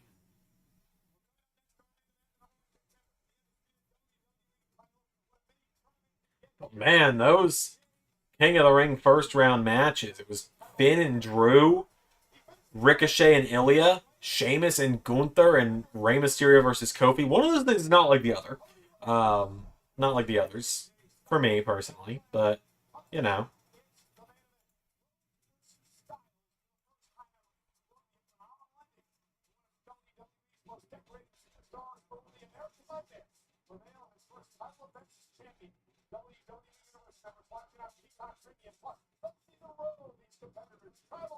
God, Gunther and Sheamus running it back is going to be great.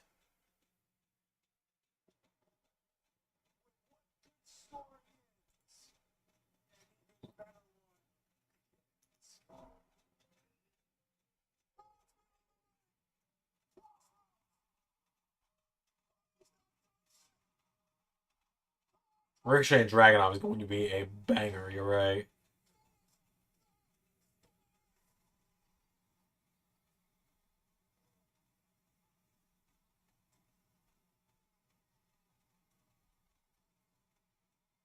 Yeah, Punk could cost Drew again.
Got a prediction for who will be Dom? All right, Zach, who you got?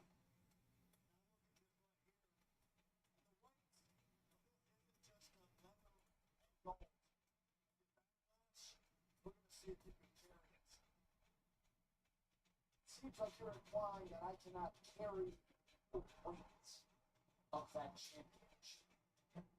That means that no matter how phenomenal you are, this is not a dream match for me.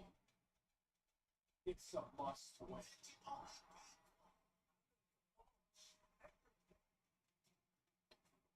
Also, shout out to the fact we are 2 hours and 15 minutes into the main show. I'm not going to fault the pre-show because I didn't realize that was what was starting at noon. I thought the main show was starting at noon. But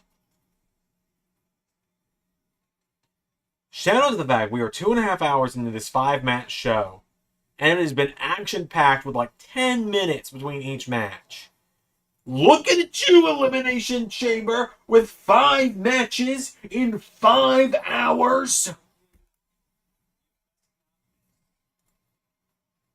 Still heated about that. And it's been 4 months almost. 3 months. It's been 3 months. It was a quarter of the year ago, and I'm still pissed about it. God, this new AJ theme blows.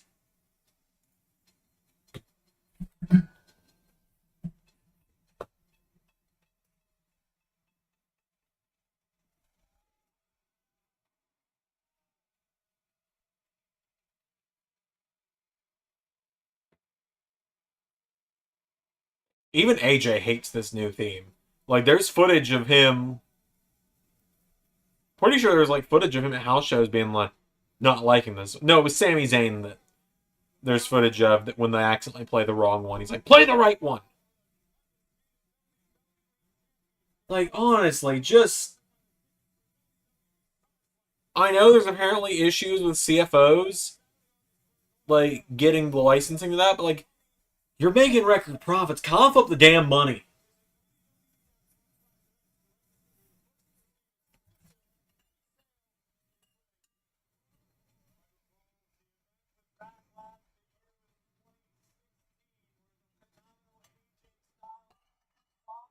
Sucks, man.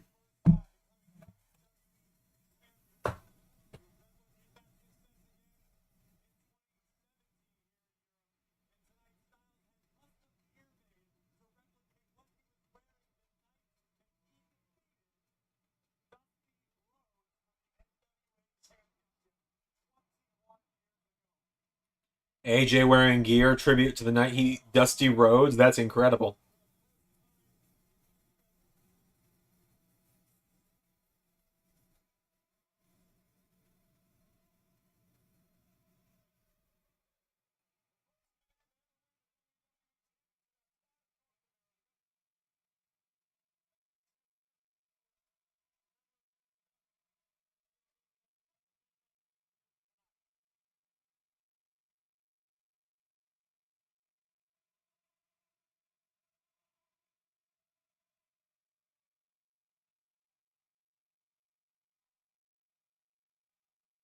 I don't know what they're chancing, but they're having a good time with it.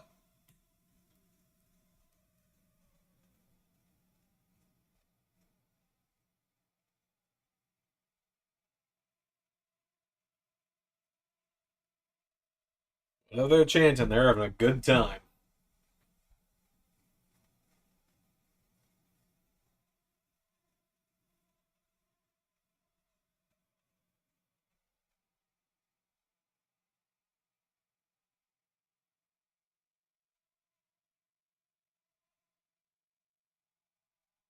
Yeah, we're cool. Call Jim Johnson, see if he's interested in coming back. Exactly.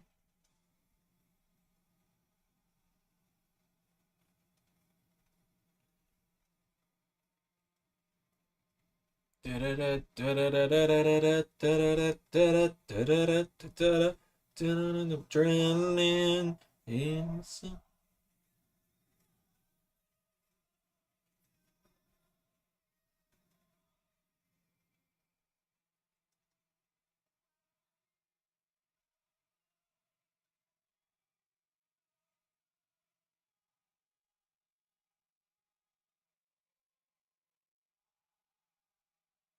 and all that. You know what? I'm gonna keep it. I don't know what you're talking about.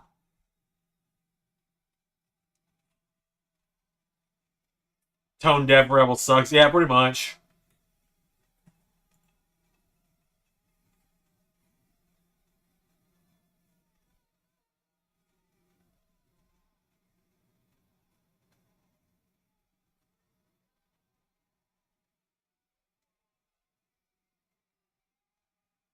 King of the Ring and Queen of the Ring matches look fantastic, though.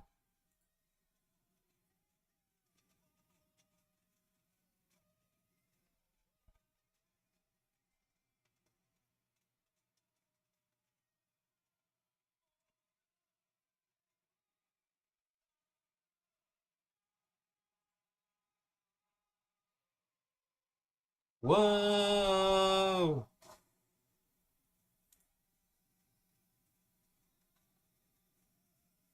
Yeah, they're indeed tone deaf. It's terrible. AJ's new theme's not great, though. Okay, so looking at the Raw matches.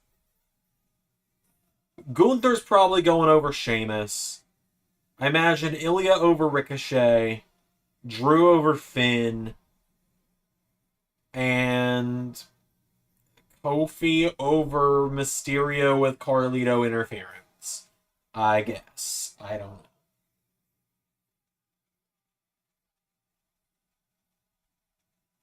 That's all I can think. And then I assume SmackDown's also got first round matches as well.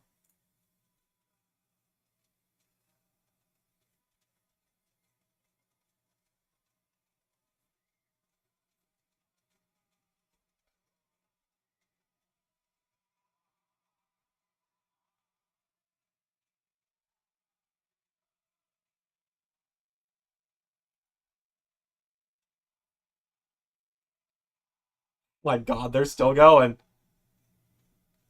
Are they gonna do one more woe just themselves?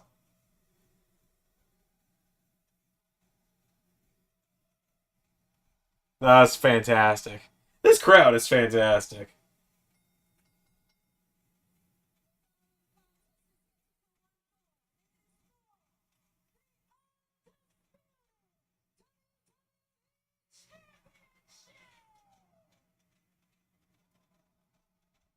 Introducing the challenger from Gainesville, Georgia, weighing in at 220 pounds, the phenomenal.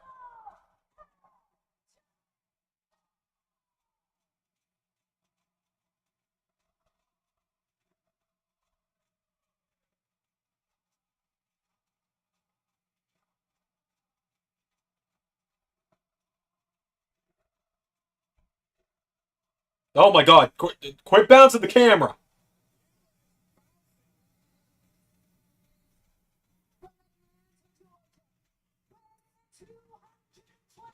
Think Finn Cabal upset over Drew. I could see it.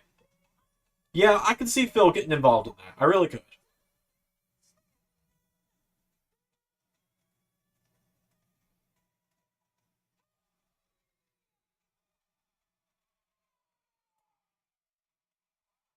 AJ could be a fun Money in the Bank winner. Oh my God! So I've gone back and watched this a million times. Steven Larson's reaction to 2020 Money in the Bank. Because Larson had AJ to win, Steve had Otis to win. And there is just a 3-second period where Larson is cheering, so excited, and you just watch his face go from, yeah, as AJ grabs the briefcase and it falls into the hands of Otis. It's cinema. So, the women's Queen of the Ring first round. I believe I saw Lyra Valkyria versus Asuka, which is going to be awesome. I saw Ivy Nile versus Zoe Stark. I saw Shayna versus Zelina. And I saw Natalia versus Io. I imagine that's going to be Zoe, Shayna, Io, and Lyra moving to the second round. Over on SmackDown, we've got Santos and LA Knight declared for Money in the Bank.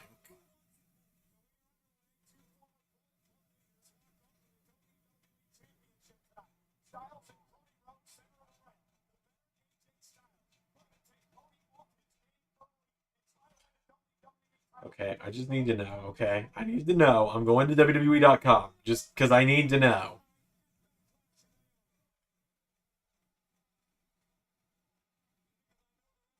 No. I was going to say, have they converted Tongaloa? Have they made his profile say Tongaloa yet? Or have they put Camacho back on the active roster? So far, neither. Which, again, Tama Tonga still has no profile on WWE.com, so...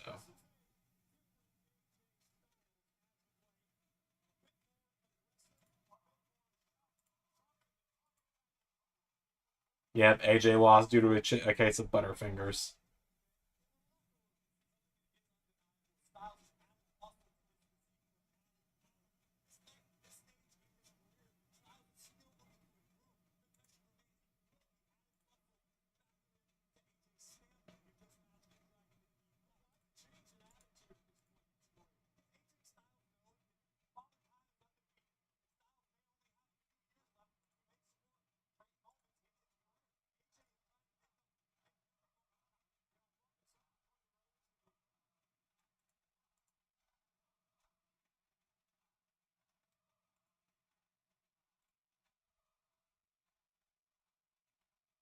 Okay, so quick thing here while it's on mind.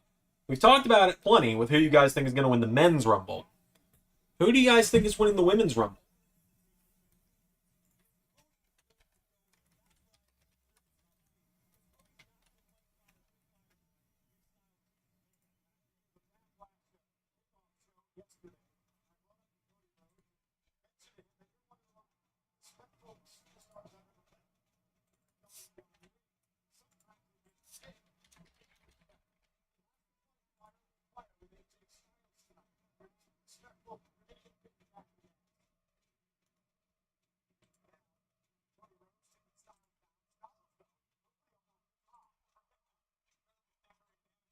Backgrounds of both of these superstars back in Georgia where they grew up.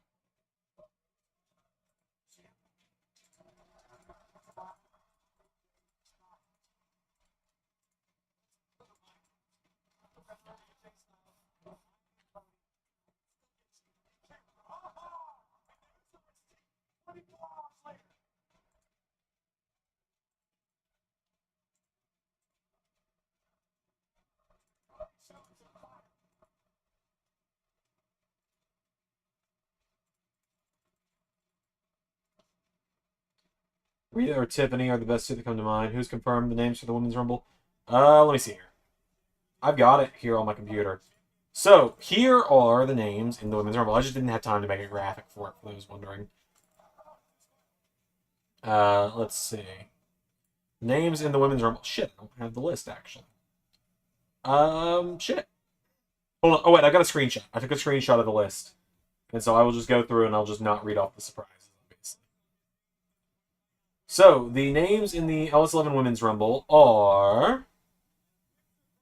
Tiffany Stratton, Becky Lynch, Alexa Bliss, Candice LeRae, Natalia, Scarlett, Dakota Kai, Indy Hartwell, Ivy Nile, Rhea Ripley, Bianca Belair, Charlotte Flair, Blair Davenport, Shotzi, Maxine Dupree, Alba Fire, Asuka, Liv Morgan, Shayna Baszler, Tegan Knox, Nikki Cross, Piper Niven, Raquel Rodriguez, and if I haven't said it already, Isla Dawn and Bianca Belair.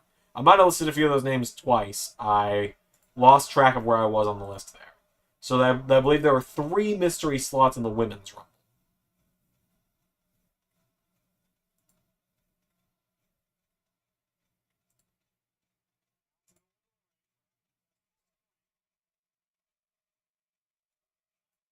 This match is ass already. It's not been horrible.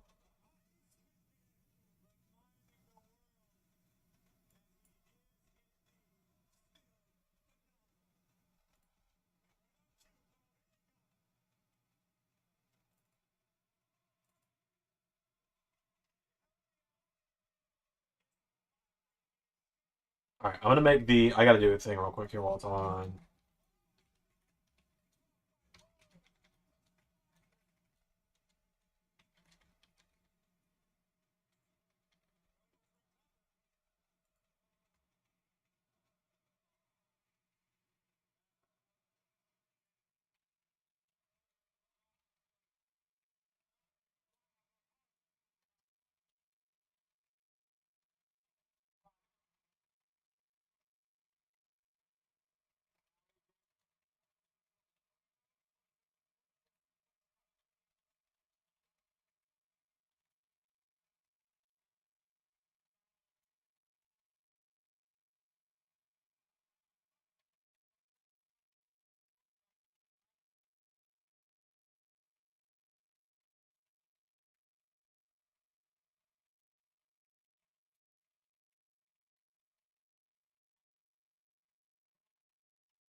We're about to be able to announce the entire first round of matchups in the Flash Fury tournament tonight. So that's good.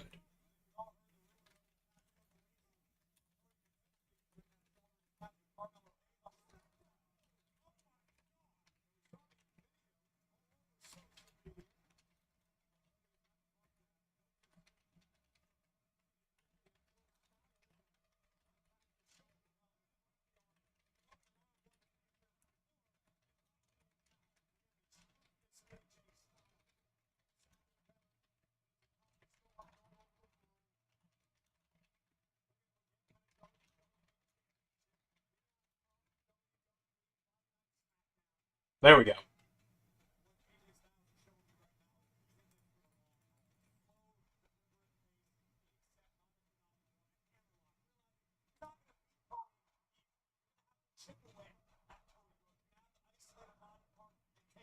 Perfect.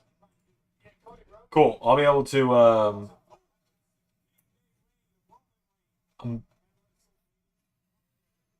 JD, you're testing my patience. Blair could make a good Iron Maiden.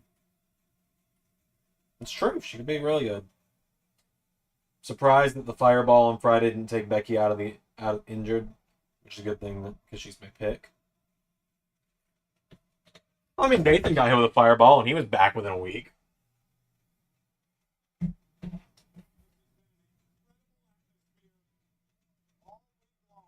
I'll be able to read off the bracket for Flash Fury here shortly, so I'll do that after the. I'll do that after the after the show is over. Yeah, I like that bracket.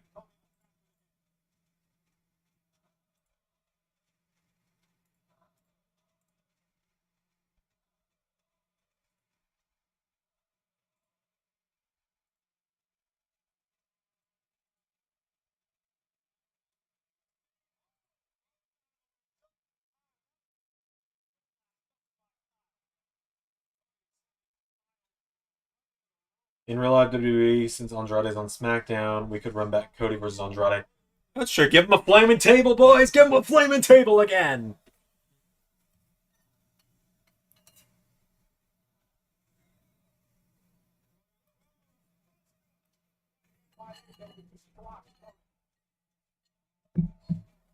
This match is not it.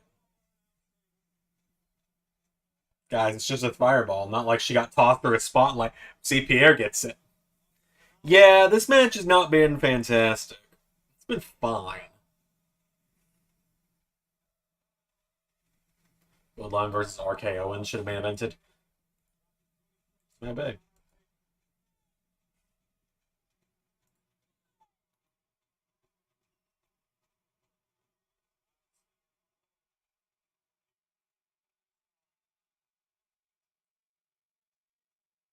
Oh my god!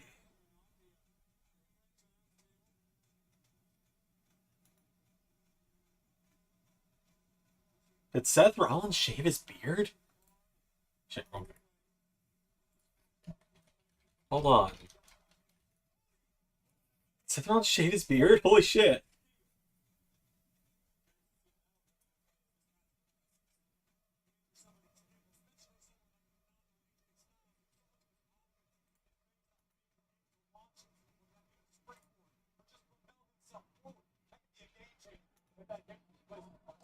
Yeah, this picture of Seth is surfaced that he fucking shaved his beard. Someone said his hair, but no, his hair is probably just. I believe what that is his hair is like shaved on the sides. It'd be like if I pulled my hair up like this, and then when like how you guys have seen where I have it where like I just follow my hairline, and then if I shave the sides. I think that's all it is, and he's got his hair up under the hat. Jesus, Seth without the beard is weird as hell.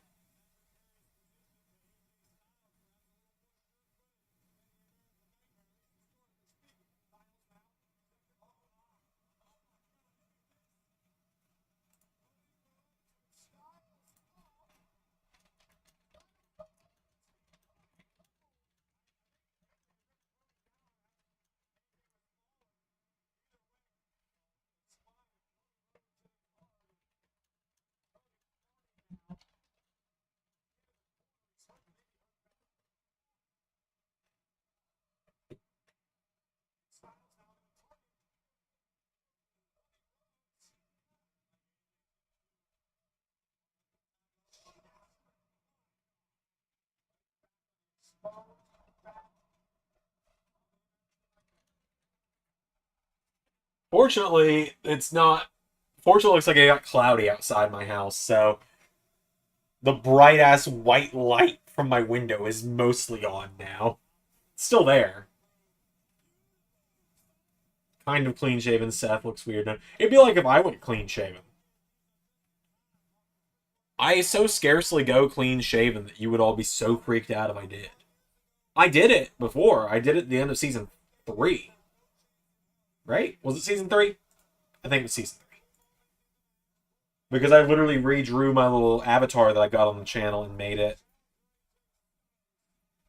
And made it where I didn't have a beard. So I believe it was like end of 2023 or end of 2022. Was it season 3 Fallout? I think it was. No. It was a few weeks after season 3's Fallout, right? Yeah. I saw the beard on season 3 Fallout. It was. I was growing it back on the 3-year anniversary. It was end of 2022. I can tell you that much.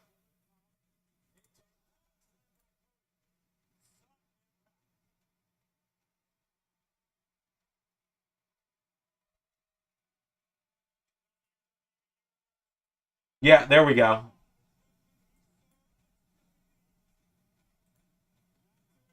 There you go. I had just shaved it off a few days prior at this point.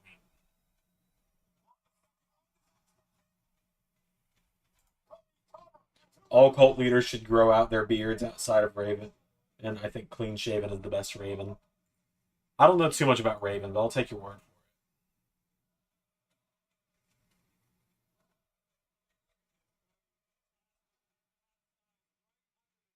But yeah, so I mean, I can already tell you, like, I think I've still got a video of when I shaved my beard.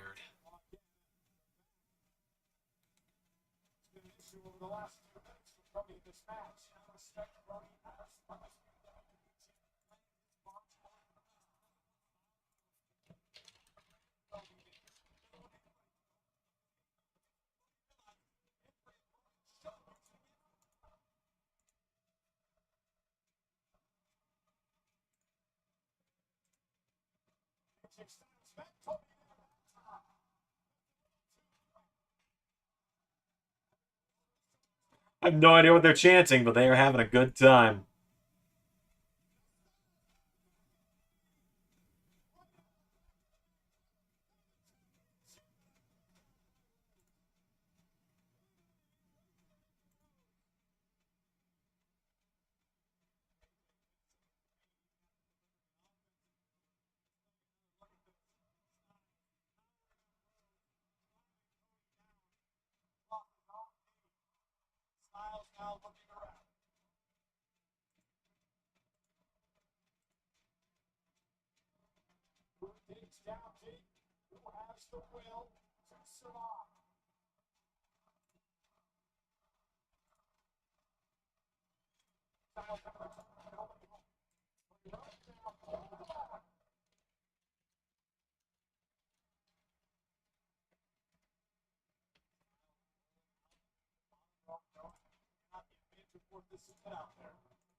Sometime in the timeline, you have to be with Bam Bam versus Yokozuna. You never know.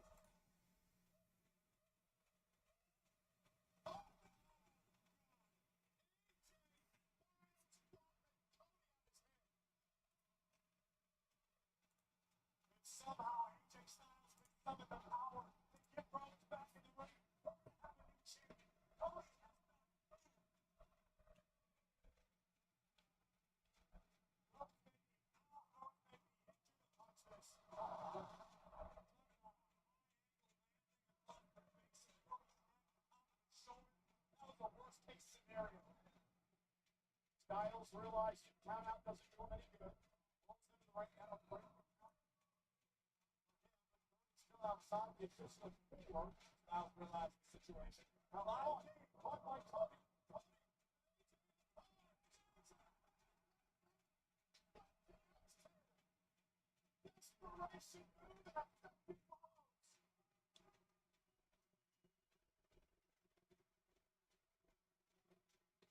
Rhodes, if nothing else, has purchased himself some extremely valuable time in this title battle.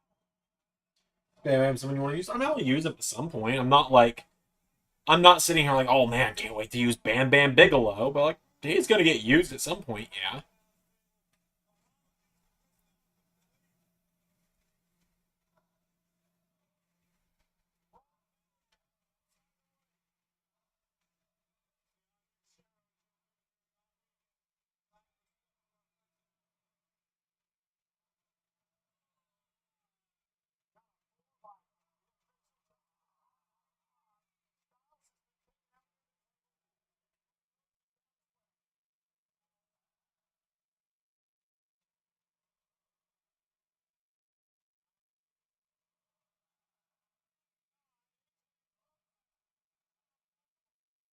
This match ain't it. But Yokozuna, again, kind of like just, I'll use him. I'm not like, oh man, can't wait to use Yokozuna. It's like, I mean, yeah, I'll use him.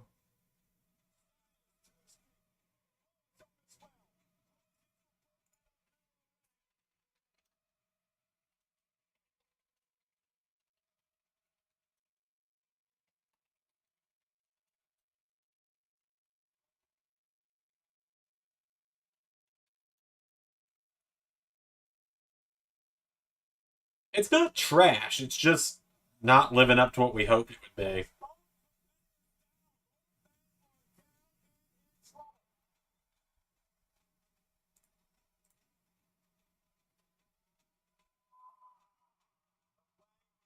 Once again, even a dead heat in this undisputed WWE Championship matchup.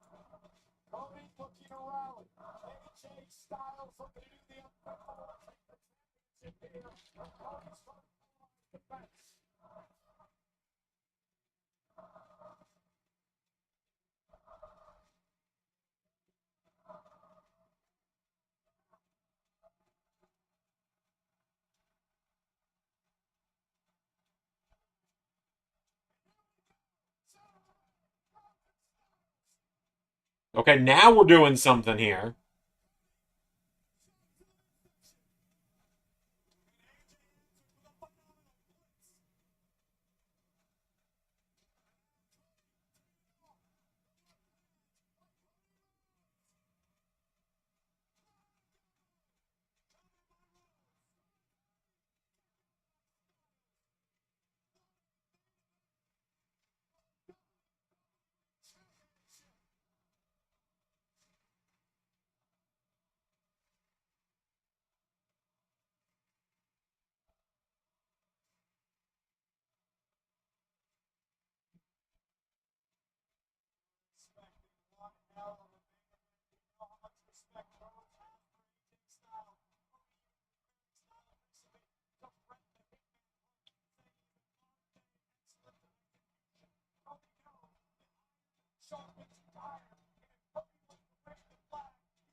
I mean, this match is happening.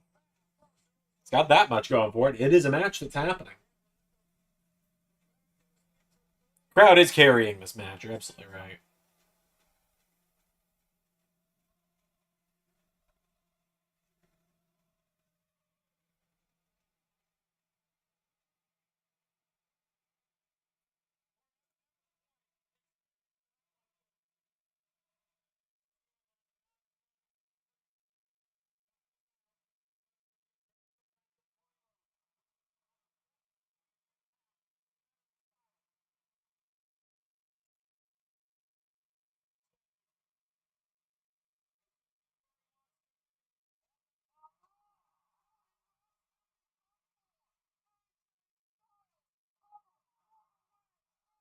Cole, AJ ain't scratch that. AJ's won one match off the Springboard 450 ever.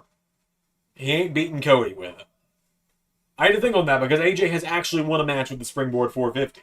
He beat Luke Harper with it back in 2017, which was a choice, you know. Back when the old bastard didn't see anything in Brody Lee, which see Brody Lee and see nothing in him.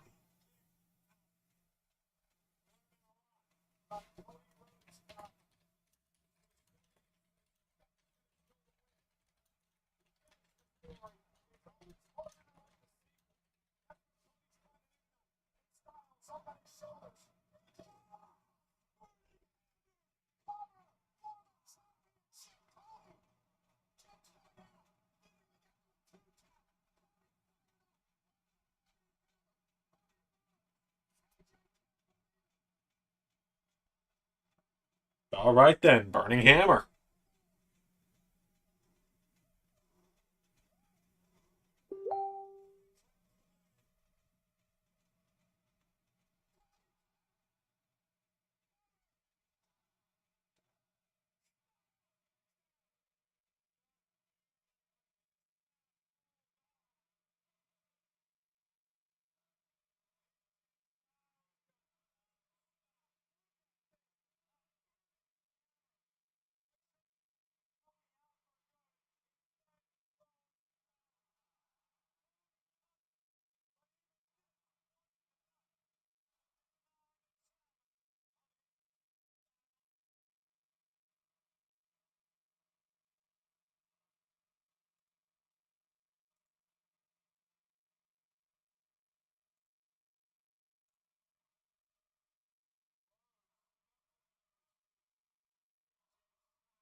Oh yeah, AJ's gear is really nice. The purple especially. As we all know, I really like purple.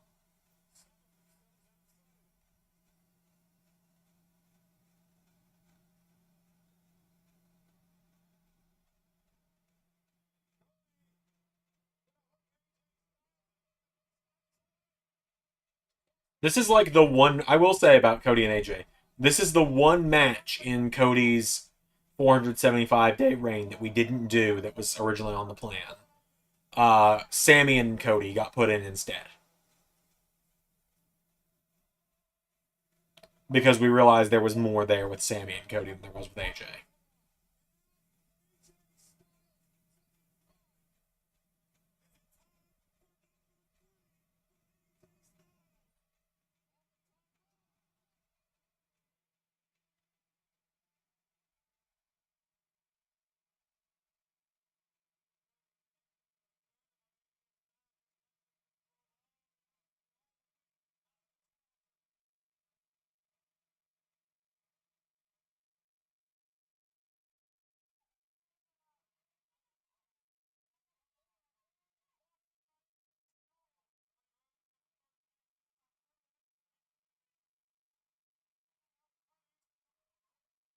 Okay, Cody using a Kimura.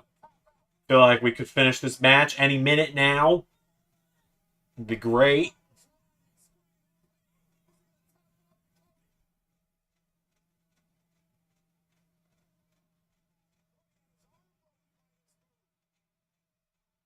Who broke his arm, Michael?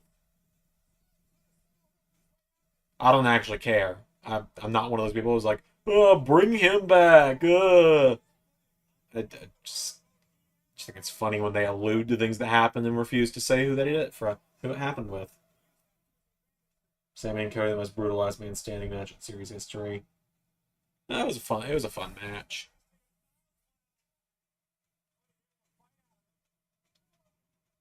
Please let this be the end. Oh my god! Why?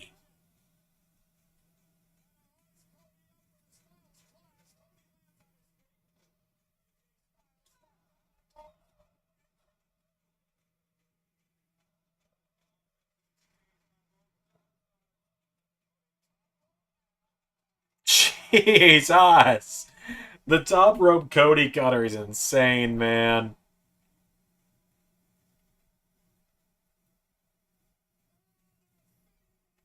I'm really glad I learned how to do it in 2K24 for yesterday's episode.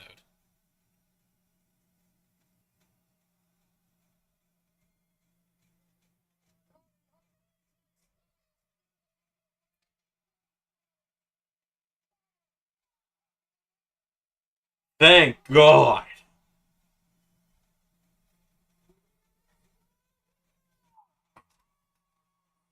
Woo!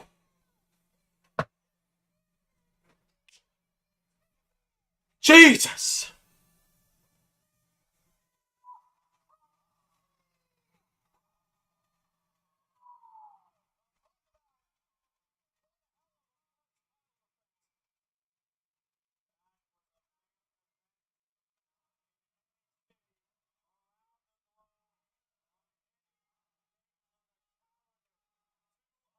So here's how it is with me with that match. That match was not bad. That match was just not what a lot of people hoped it would be. I didn't hate it. It just, I don't think it lived up to the hype of a lot of the other matches tonight. It was good. It got really good towards the end. It just wasn't what everyone was hoping for.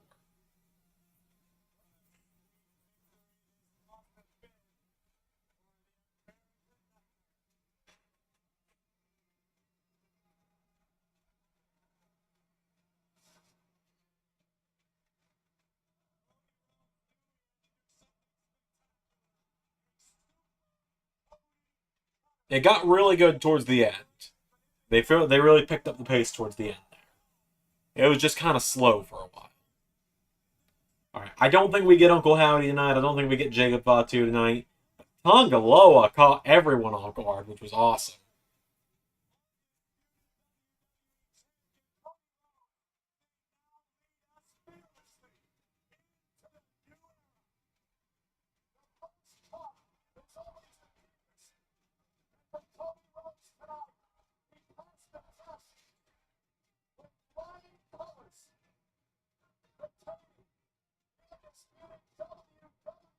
Oh, no Cena tonight either.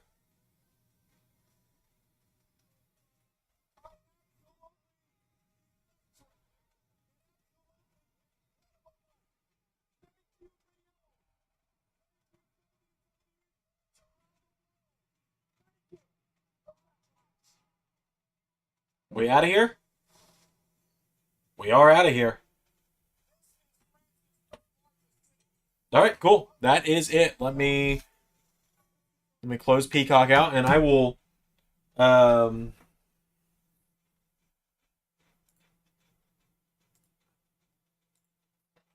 let you guys know what the first round of Flash Fury looks like for this weekend. Or not for this weekend, but for pretty soon. Pretty soon, once it gets started anyway. So here is your first round of Flash Fury. The first round of Flash Fury will see Omos versus Bronson Reed, Kofi Kingston versus Dexter Lumis, R-Truth versus Ludwig Kaiser, Grayson Waller versus Ivar, Carmelo Hayes versus Cedric Alexander, Ashanti Theodonis versus Scripts, Tyler Bate versus Xavier Woods, Lexus King versus Miles Bourne, Dragon Lee versus Apollo Crews, Noam Dar versus Javon Evans, Humberto Carrillo versus Santos Escobar, Riley Osborne versus Charlie Dempsey, JD McDonough versus Ridge Holland, Angel Garza versus Ricochet, Akira Tozawa versus Carl Anderson, and Wesley versus Montez Ford. So there is the bracket there. I will keep you all updated on that over time. Hopefully, we'll get it started soon. Maybe I'll start recording it after this. We'll see. Maybe I'll go back to cleaning up the room after this. We'll see. So, thanks for tuning in, everybody. I've been Xander. That was a live stream. I will see you all next time. Play me off with King of the Universe.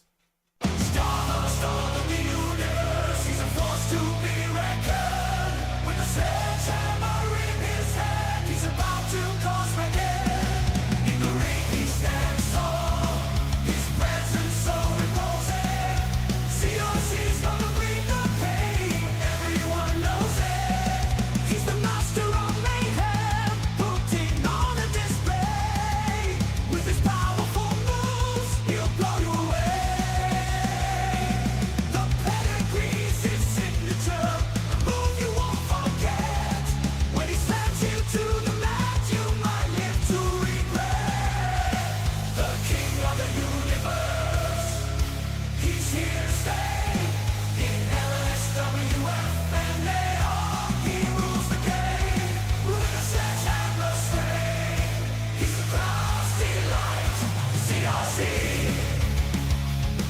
The ultimate